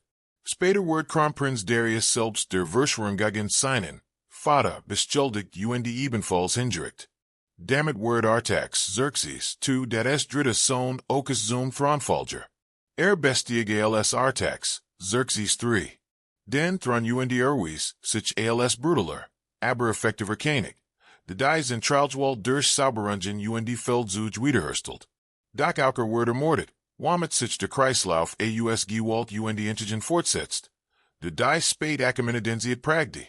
Dies Erbfolgkampf, in den Brüder miteinander Wedifurden durch Hinrichtung, Attentat oder militarisch Niederlage besiegt wurden, wären tragisch, aber alltäglich. Sie verdeutlichen das Todesspiel der Persischen Paläspolitik, in dem Prinz zu sein bedeutet, in ständiger Gefahr durch Rivalen innerhalb der eigenen Familie zu leben. Ein weiterer interessanter Prinz war Barzain, Sohn eines persischen Settlers, de die Truppen in den persischen Toren, einem schmalen Gebirgspass im Zagrosberg, befliegt. Im Jahr 330 v. Chr. marschiert Alexander der Groß nach seinem Sieg über der Reos III. In Richtung Persepolis. Barzains hielt mit etwa 25.000 man die persischen Tor versucht, Alexanders Vormarsch aufzuhalten. Die Stellung war niedermaß stark, ähnlich wie bei den Thermopylen, wo ein klein Streitmacht einer größeren Übermacht standhalten konnte. Alexander Griffin, wird aber zurückgeschlagen ehrlich Verlust. Anstatt die Frontalinger fortzusetzen, Alexander von Gefangenen von einem Siegenpfad, der die Tor umging. Schickt Truppen auf diesem Pfad, waren der Barzains mit fortgesetzten Frontalinger ablenkt. Alexanders Flankentruppen hinter den persischen Stellungen auftauchten, war Barzains eingekesselt. Hat kapitulieren können, was Alexander möglicherweise akzeptiert hat, der sich als legitimer persischer König nicht nur als Eroberer präsentieren wollte. Stattdessen entschied sich Barzains zum Kampf unterm einen verzweifelten Ausbruchsversuch. Der Großteil seiner Truppen fielen in den Kämpfen. Barzanis Widerstand vor den persischen Toren war der letzte Versuch, Persepolis das persische Kernland zu verteidigen. Scheitert zwar, so die aber von mit true zum Reich selbst in dessen Niedergang. Für die Perser galt Barzanis als heldenhafter Prinz, de sein Heimatland gegen fremde Invasoren verteidigt. Ein Figur, die eins würdigen Prinzenprotagonisten in persischen Erzählungen würdig war. Nach Alexanders Eroberung existierten persische Prinzen weiterhin, unter den Herrschern der Hennestischen später der Parther Kenier. in der Kassanidischen Zeit, 224 to 651 n. Chr. Let die Persisch Reaccidentität ein Wiederbelebung. De sich die Herrschers bewusst mit Ren Akimniden Vorgangen verbanden. Kassanidisch Prinzen wuchsen in einer Kultur auf, die den alten persischen Raum in Erinnerung behielt und feiert. Khosrau 531 to 579 n. Chr. War einer der bedeutendsten kassanidischen Könige, obwohl den Thron als Erwachsener Bestie und nicht im klassischen, sin eins Abenteuerprinzen auftrat. Sein Regierungszeit war geprägt von militaristischen Siegen. Verwaltungsreformen und kulturellen Errungenschaften und gilt als goldens Zeitalter der Königin, Macht und persischen Kultur. Khosrau's Enkel, Khosrau II, regiert von 590 bis 628 n. Chr und let ein Dramatisker persönlich gesticht. Ward in einer Rebellion gestürzt und musst in Byzantinisches Gebiet fliehen. Beim Römischen Reich, dem traditionellen Feind Persiens, Hilf zu suchen. Der byzantinische Kaiser Maurikios ließ die militärische Unterstützung, und Khosrau kehrt zurück, seinen Thron zurückzuerobern. Dies beinhaltet Feldzug, Palästinien und schließlich den Erfolg. Die spätere Regierungszeit Khosrau II. Verlief jedoch weniger erfolgreich. Sein Krieg gegen Zanten waren anfangs spektakulär. Erschafften aber schließlich beide Reich und machten es anfällig für die bald darauf folgenden arabischen Eroberungen. Khosrau II. Word 628 n. Chr. von seinen eigenen Adligen gestürzt und hindert. Als das Reich im Bürgerkrieg versank, letten dies realen persischen Prinzen, von Kyros dem Jüngeren bis Khosrau II. Ein wahrhaft dramatisches Leben voller politischer Intrigen, Feldzug, persönlicher Kämpfe, Verrat und Gefahren. Sie bewegten sich in der Palastpolitik, wo Bruder Rivalen waren und falsch entschieden den Tod bedeuten. Sie beflickten Armeen, schlugen Schlachten und erletten Sieg und Niederlage. Leben war kein Videospiel. Sie konnten nicht einfach Spielstand leiden, wenn etwas schiefging. Sie konnten die Zeit nicht zurückdrehen, wenn Fehler tadelig waren. Es stand viel auf dem Spiel, und es war endgültig. Dennoch enthielten ihr erfahrungen Elemente, die auch in den Prinz of Persia Spielen vorkommen. Palästinien, rebellisch Bruder, militarische Abenteuer, persönliche Kämpfe, schwierige Entschiedungen zwischen Pflicht und Verlangen und die Last der Königlichen Verantwortung. Der fiktive Prinz greift auf dies historischen Erfahrungen zurück, während Fakt und fiktionalisiert sie. Bewahrt aber die Verbindung zu realen Mustern der persischen Königshauses. Die Prinzen des Spiels stehen vor Herausforderungen, die den realer persischer Prinzen ähneln. Auch wenn die konkreten Stand fantastisch sind und die Ergebnisse auf ein Weise kontrollierbar, wie es im wirklichen Leben nie möglich ist. Das Verständnis dieser historischen Persönlichkeiten bereichert unser Verständnis soll der Persischen Reichs als auch der von ihm inspirierten Fiction. Persische Prinzen waren vielschichtig Charakter, die in einer hohen entwickelten, aber gefahrlichen Zivilisation mit schwierigen Situationen konfrontiert waren. Ihr Geschichten sind so von bekannt, so dramatisch wie jede Fiction. Die Spiel greifen dieses historische Drama auf und erschaffen Abenteuer, die sich glaubwürdig anfühlen, selbst wenn sie unmöglich Magie und Akrobatik beinhalten. Kapitel 12. Und Einfluss. Persiens kultureller Einfluss. Das Persische Reich ging 330 v. Chr. Unter. Der Einfluss der persischen Zivilisation hielt Jardescent und prägte Kulturen in ganz Asien und Europa. Hudabend wallen were Diocese kulturell unter suchen und verstehen. Wie das Antik-Persien das modern Leben weiterhin beeinflusst und Werke, wie Prince of Persia inspiriert. Das unmittelbarst Persisch war die Hellenistische Zivilisation, die nach Alexanders Eroberungen entstand. Obwohl Alexander und sein Nachfolger Griechen und Mägden waren, herrschten sie über Gebiet und Bevölkerungen, die überwiegend persischer und vorderasiatischer Herkunft waren. Die daraus entstanding Kultur verschmolz Griechisch und Persisch Elemente und Schaff, so etwas Neues. Hellenistisch Könige Bernemen Persisch Verwaltungspraktiken und behielten das Satrapensystem und die bürokratischen Strukturen bei, die das Reich über Jahrhundert erfolgreich regiert hatten. Sie beschäftigten Persisch Schreiber. Verwalter und Lokale elates und beworten so institutionels, wissen und Erfahrung in der Regierungsführung. Persisch blieb neben Griechisch ein wichtig Sprach für Verwaltung und Handel. Architektonisch seiten hellenistisch Stadt Persisch Einfluss. Sollenhallen, Gartenanlagen, Palastgrundriss und Stadtplanung waren Persischen Vorbildern Entland. Wie etwa die berühmte Bibliothek von Alexandria. Waren ein griechische Institution von Persischen Königsbibliotheken und der Tradition des Sammelns und Bewahrens von Texten verschiedener Kulturen beeinflusst war. Belet das Partherreich, 247 v. Chr. 224 NCHR. Explicit die Persische Identität und Beanspruch die Abstammung von den Achaemeniden.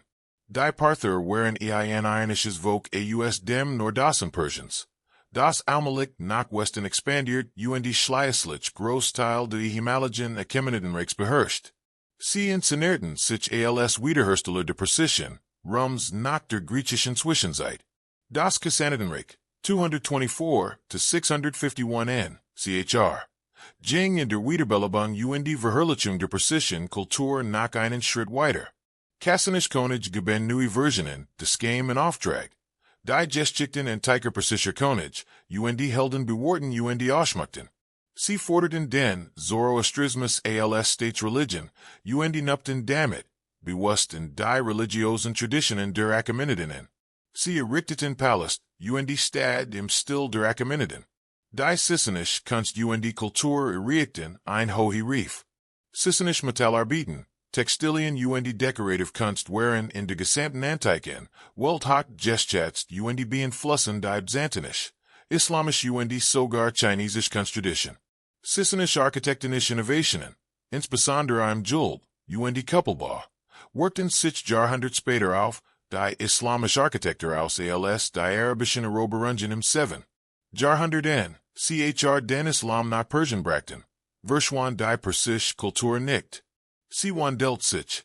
Die Perser konvertierten zum Islam, beworten aber ihr Sprach, viel kulturelle Traditionen und eine eigenständige Identität innerhalb der islamischen Welt.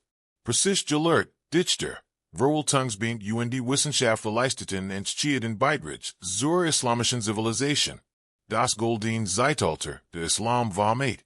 Bis zum 14. Jahrhundert verdenkt viel persischer Gelehrsamkeit. Bedeutend wissenschaftlich und mathematisch Werke wurden aus dem Griechischen und Sanskrit ins Arabisch übersetzt. Oft von Persischen gelitten. Bagdad, die Hauptstadt der Abbasiden, war von Persischen Verwaltungstraditionen geprägt und beschäftigt viel Persisch beamt. Persisch Wissenschaftler und gelehrt leisteten, in vielen Bereichen original Beitrag.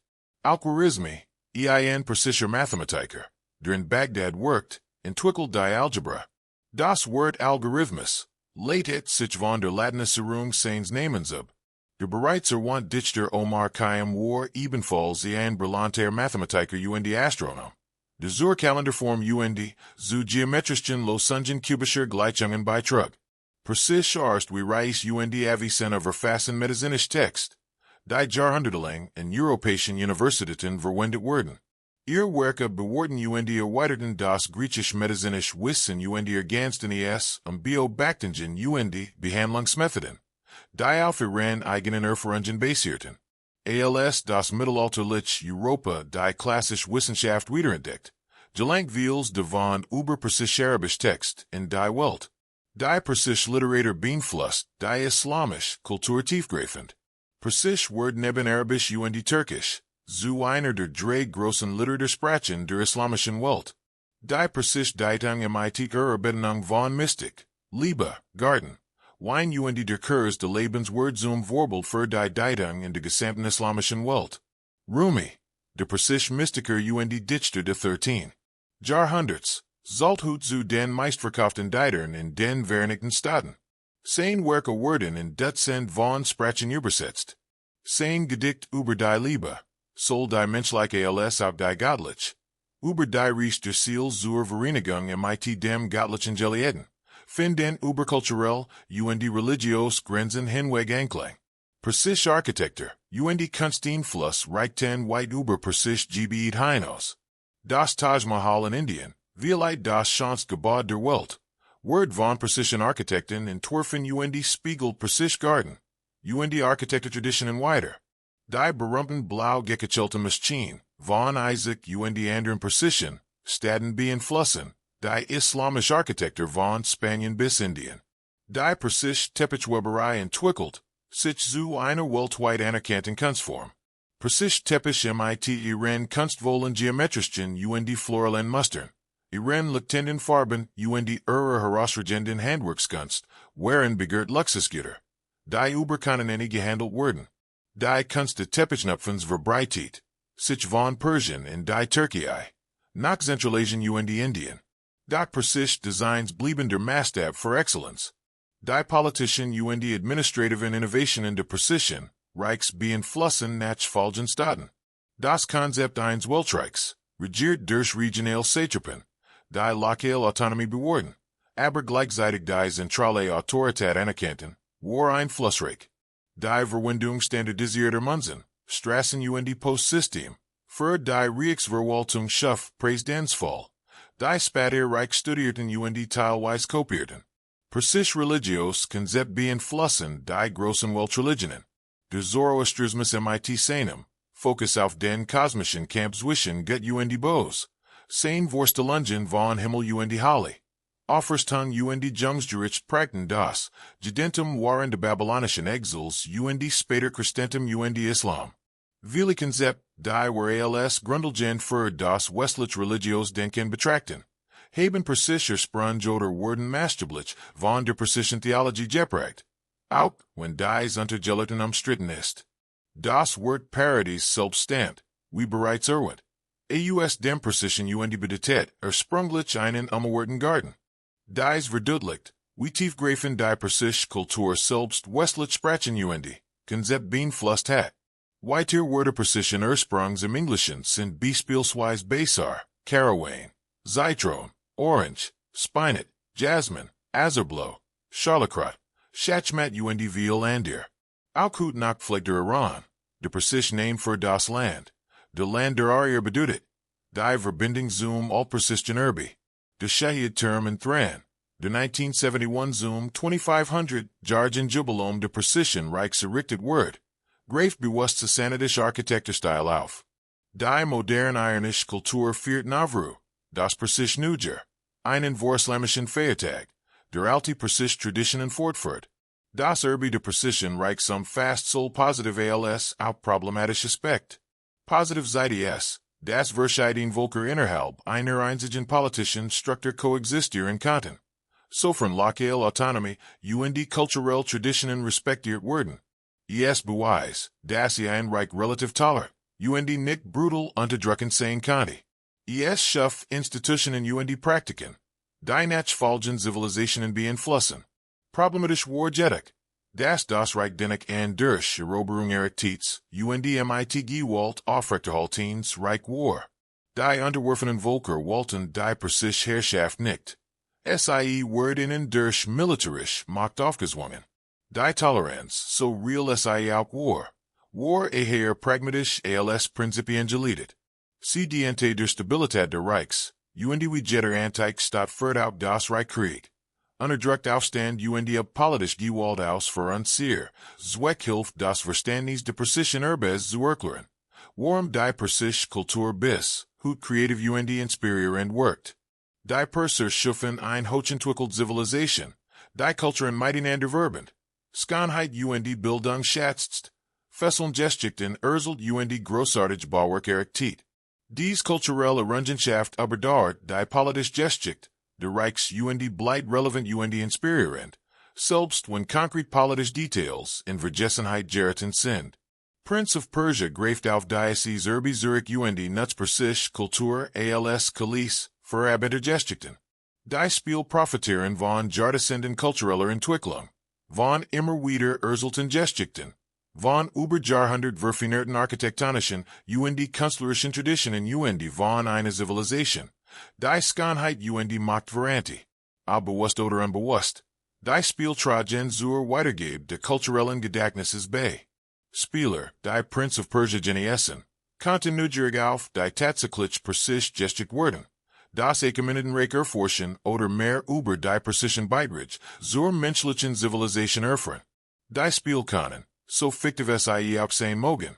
Ein Einstieg in ein echtes historisches und kulturelles Verständnis sein. Dies ist vielleicht das Wichtigste dabei. Nicht nur die konkreten Errungenschaften, sondern die Inhalten Faszination, das Gefühl, dass die persische Zivilisation etwas Besonderes war, etwas, das es wert ist, erinnert die gefeiert zu werden. Ob durch epische Dichtung, praktisch teppich, kunstvoll Garten, wissenschaftliche Errungenschaften oder Videospiel. Die persische Kultur beeinflusst inspiriert Menschen weltweit bis, heute ist auch 25 Jahrhundert nach der Gründung der Reichs mehr als 2 Jahrzehnte nach seinem Untergang nichts von Relevanz eingebüßt. Fazit. Hier treffen Legend Geschichte aufeinander. Sehr lang Reis durch die war Geschichte hinter Prinz of Persien 8, sich dem in die Zu. Wir von den Eroberungen Kyros de Großen bis, zu Alexanders Triumph Geriest, von der Pracht de Persepolis bis, zu den Erzählungen aus Tausendundeiner Nacht, von der antiken Religion bis, zu modernen Videospielen. Nun, der Morgen net der Schlaf immer starker locht. Last uns sehr Gedanken sammeln das gelernte Review passieren lassen. Das Persische Reich existiert. Über 200 Jahre lang. Von Kyros Eroberungen im 6. Jahrhundert versus Chr. Bis zu Alexanders Siegen im 4. Jahrhundert versus Chr. Herrscht die Dynastie der Eminiden über das Großreich, das die Welt bis dahin gesehen hat.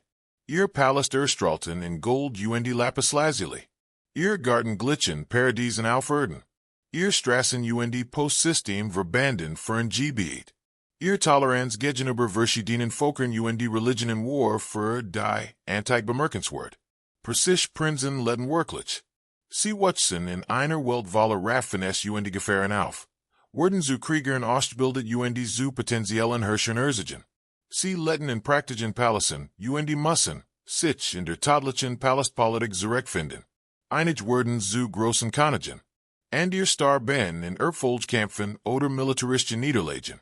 Leben während Privilegien Gefahren auf ein Weiss, die auch on fictional Ostschmuckingen, Fesseln Geschichten ergibt. Die persische Kultur war hochentwickelt, schätzt neben militärischer stark Aufschahnheit, Bildung künstlerische Errungenschaften.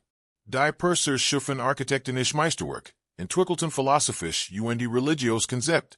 Die Weltreligionen beeinflussen, leisteten Beiträge zu Wissenschaft Mathematik, erzelten Geschichten. Die seit Jahrzehnten unterhalten inspirieren.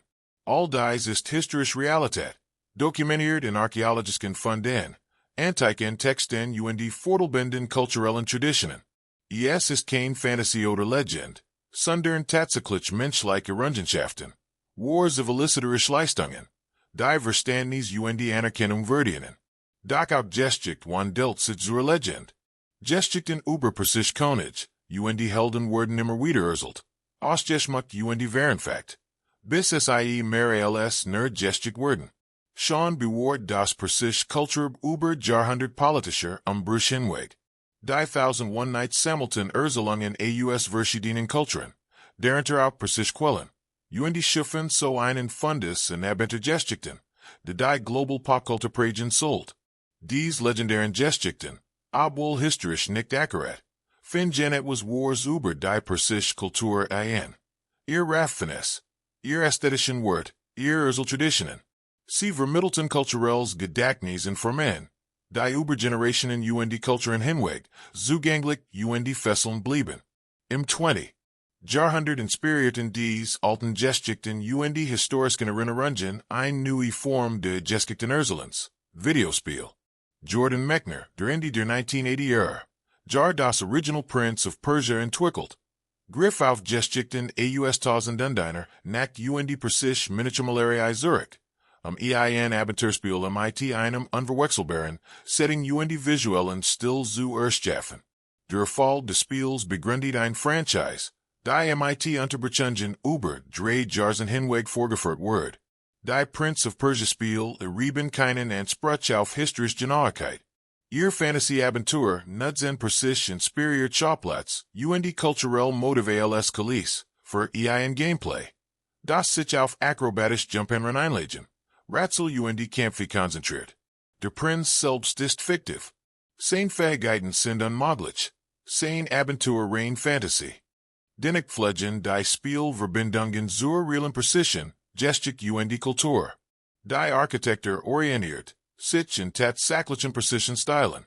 Die Erzählmuster basieren auf traditionellen nahostlichen Erzählungen. Die visuelle Ästhetik erinnert an Persisch Miniaturmalerie. Die Spielstil im Dialog mit dem Persischen Kultur. Schöpfen Inspiration daraus und Erschaffen gleichzeitig etwas Neues. Dieser Dialog zwischen Geschichte und Fiction. Zwischen kultureller Erinnerung und kreativer Fantasy macht Prinz of Persia über seinen Unterhaltungswert hinaus kulturell interessant. Die Spiele sind nicht einfach, nur generisch Fantasy. Sie sind spezifisch persisch inspiriert Fantasy. Die sich auf real historische Errungenschaften und kulturelle Traditionen stützt, ihr unverwechselbar Welt zu erschaffen. Prince of Persia zu spielen kann ein Einstieg in die Persisch Geschichte und Kultur sein. Spieler, denen die Spiel gefallen, konnten neugierig auf das historische Persien werden. Das Minuten erforschen und die Persischen Beiträge zur menschlichen Zivilisation wertschätzen. Trotz ihrer Fantasy-Elemente können die Spiel echtes historisches und kulturelles Interesse wecken. Umgekehrt bereichert das Verständnis der historischen und kulturellen Hintergrunds die Wertschätzung der Spiel. Zu wissen, das Persische Palast tatsächlich praktvoll wären. Das Persische Prinzen sich in der täglichen Politik zurechtfinden müssen und das, die Persische Kulturskönheit und Raffen es hochschätzt. Verleiht der Spielwelt mehr Bodenständigkeit und Bedeutung.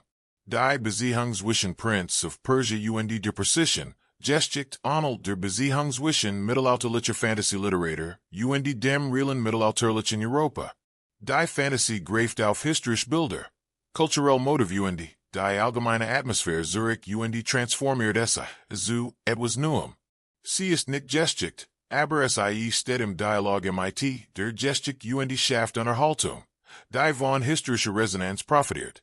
Was Hut abend untersucht haben, ist dieser Dialog, der Verbindungen zwischen antiken Reichen und modernen Spielen, zwischen historischer Realität und kreativer Fiction, zwischen kulturellem Gedächtnis und zeitgenössischem Storytelling aufsiegt.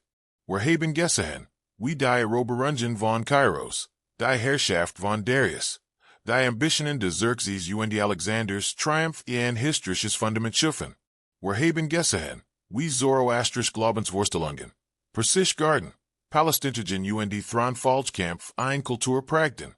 Haben gesehen, wie dies Kulturspatier Zivilisationen beeinflusst, literarische Traditionen inspiriert und schließlich ein Gang in Videospiel fand. Der Prinz von Persien existiert nicht, aber Kyros existiert. Persepolis existiert. Das Achaemenidreich existiert. Persisch Prinzen Letten, kämpften. Herrschten und starben auf wahrhaft dramatisch und historisch bedeutsam Weise. Waren Geschichten sind so fesselnd wie jede Fiction. Und die Fiction profitiert davon. Auf solch soliden historischen und kulturellen Fundamenten zu ruhen. Wenn du nun mit diesen alten Geschichten im Herzen einschläfst, denke daran, dass Geschichte und Legend nicht im Widerspruch zueinander stehen, sondern miteinander verwoben sind. Die Geschichte liefert das Rohmaterial.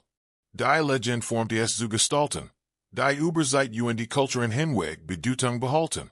Spiel wie Prince of Persia sind die Jungstoff dieser Entwicklung. Die Antikes Kultur bin modern interaktiv Unterhaltung übersetzt.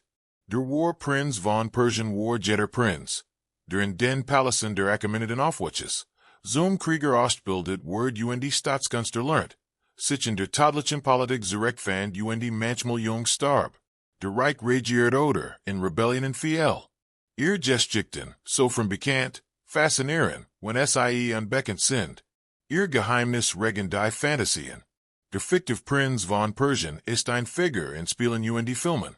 Die unmögliche Akrobatik vollführt und magisch Dolch schwingt.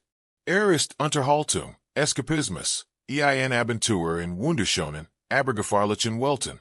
Aber ist auch ein Verbindung. So schwach es auch sein mag. Zu realer Geschichte und Kultur. Die es verdiet. In Erinnerung zu bleiben. Zwischen den historischen Prinzen und dem fiktiven Prinzen liegt ein 25 Jahrhundert, spannende kulturelle Tradition. Geschichten, die Lagerführer und Königshöfen erzählt werden. Gedicht, die auswendig gelernt residiert werden. Sorgfältig bemalt Miniaturen. Teppich mit Kunstvollen Mustern. Garten, die das Paradies heraufbeschworen Sultan. Alle Wedge, auf den die Persische Kultur bewahrt weitergegeben hat, sind Beispiel dafür. Prince of Persia ist Teil dieser Tradition. Moderner Ausdruck uralten kulturellen Gedächtnisses, de Millionen Unterhalt gleichzeitig, wenn auch Verenfact, das Bewusstsein für ein große Zivilisation wachhalt. Nicht jeder Spieler wird zum Experten für Persisch Geschichte, aber manch einer wird nach dem Spielen vielleicht mehr über Kyros den Großen erfahren. Manch besuchen Persisch Ruinen oder Museen. Manch entwickeln lebenslanges Interesse an der Geschichte des Alten Orients. Dies kulturell weitergeben. Diocese bewahren de historischen Gedächtnisses durch Unterhaltung die Kunst, ist wichtig. Zivilisationen werden nicht nur durch Tracking Geschichtstext erinnert, sondern auch durch Geschichten, Bilder Erlebnis. Die Fantasie beflügeln Neugier wecken. Prince of Persia erfüllt trotz aller Ungenauigkeiten Varianverchungen dies Function, für das Persische Kultur. Linen sich also Zurich, im Wissen, das Persien. Das sie hut haben durch Spiel Geschichte, durch Fiction Realität erkundet haben, ein der großen zivilisatorischen Errungenschaften der Menschheit darstellt. Die Palast sind gefallen, aber die Erinnerung bleibt. Die Fürsten sind längst tot, aber Vermachnis let weiter. Das Reich ist untergegangen, aber die Kultur, die es hervorgebracht hat, beeinflusst inspiriert uns weiterhin. Traum von Persepolis im Sonnenuntergang. Von Garten mit fließendem Wasser, von Prinzen, die in Mut Weisheit gestalt werden, von Geschichten, die über Jahrhundert erzählt werden, von der zeitlosen menschlichen Faszination, Vergangenheit, Abenteuer das Exotisch. Die war Geschichten Prince of Persia ist reicher, als jed Spiel fascinanti. Doch die Spiel in dies Geschichte, in dem sei sichtbar halten. Zu einem Teil der zeitgenössischen Kultur machen die neue Generationen mit, der Persiens vertraut machen. Gute Nacht. Schlaft friedlich nennt Bilder antiker, groß moderner Abenteuer. Historische Realität kreativer Fantasie mit, in your Traum. Von einer realen Zivilisation einem Prinzen, der existiert, aber etwas wars übermenschlichen Mut. Neugier die Anziehungskraft einer gut erzelten Geschichte verkörpert. Der Prinz von Persien letten Spielen Geschichten weiter, aber auch in der historischen Erinnerung, die inspiriert, im kulturellen Erbe, das prägte, in der menschlichen Fantasie, die weiterhin schien die Unterhaltung in Abenteuergeschichten aus exotischen alten Ländern findet.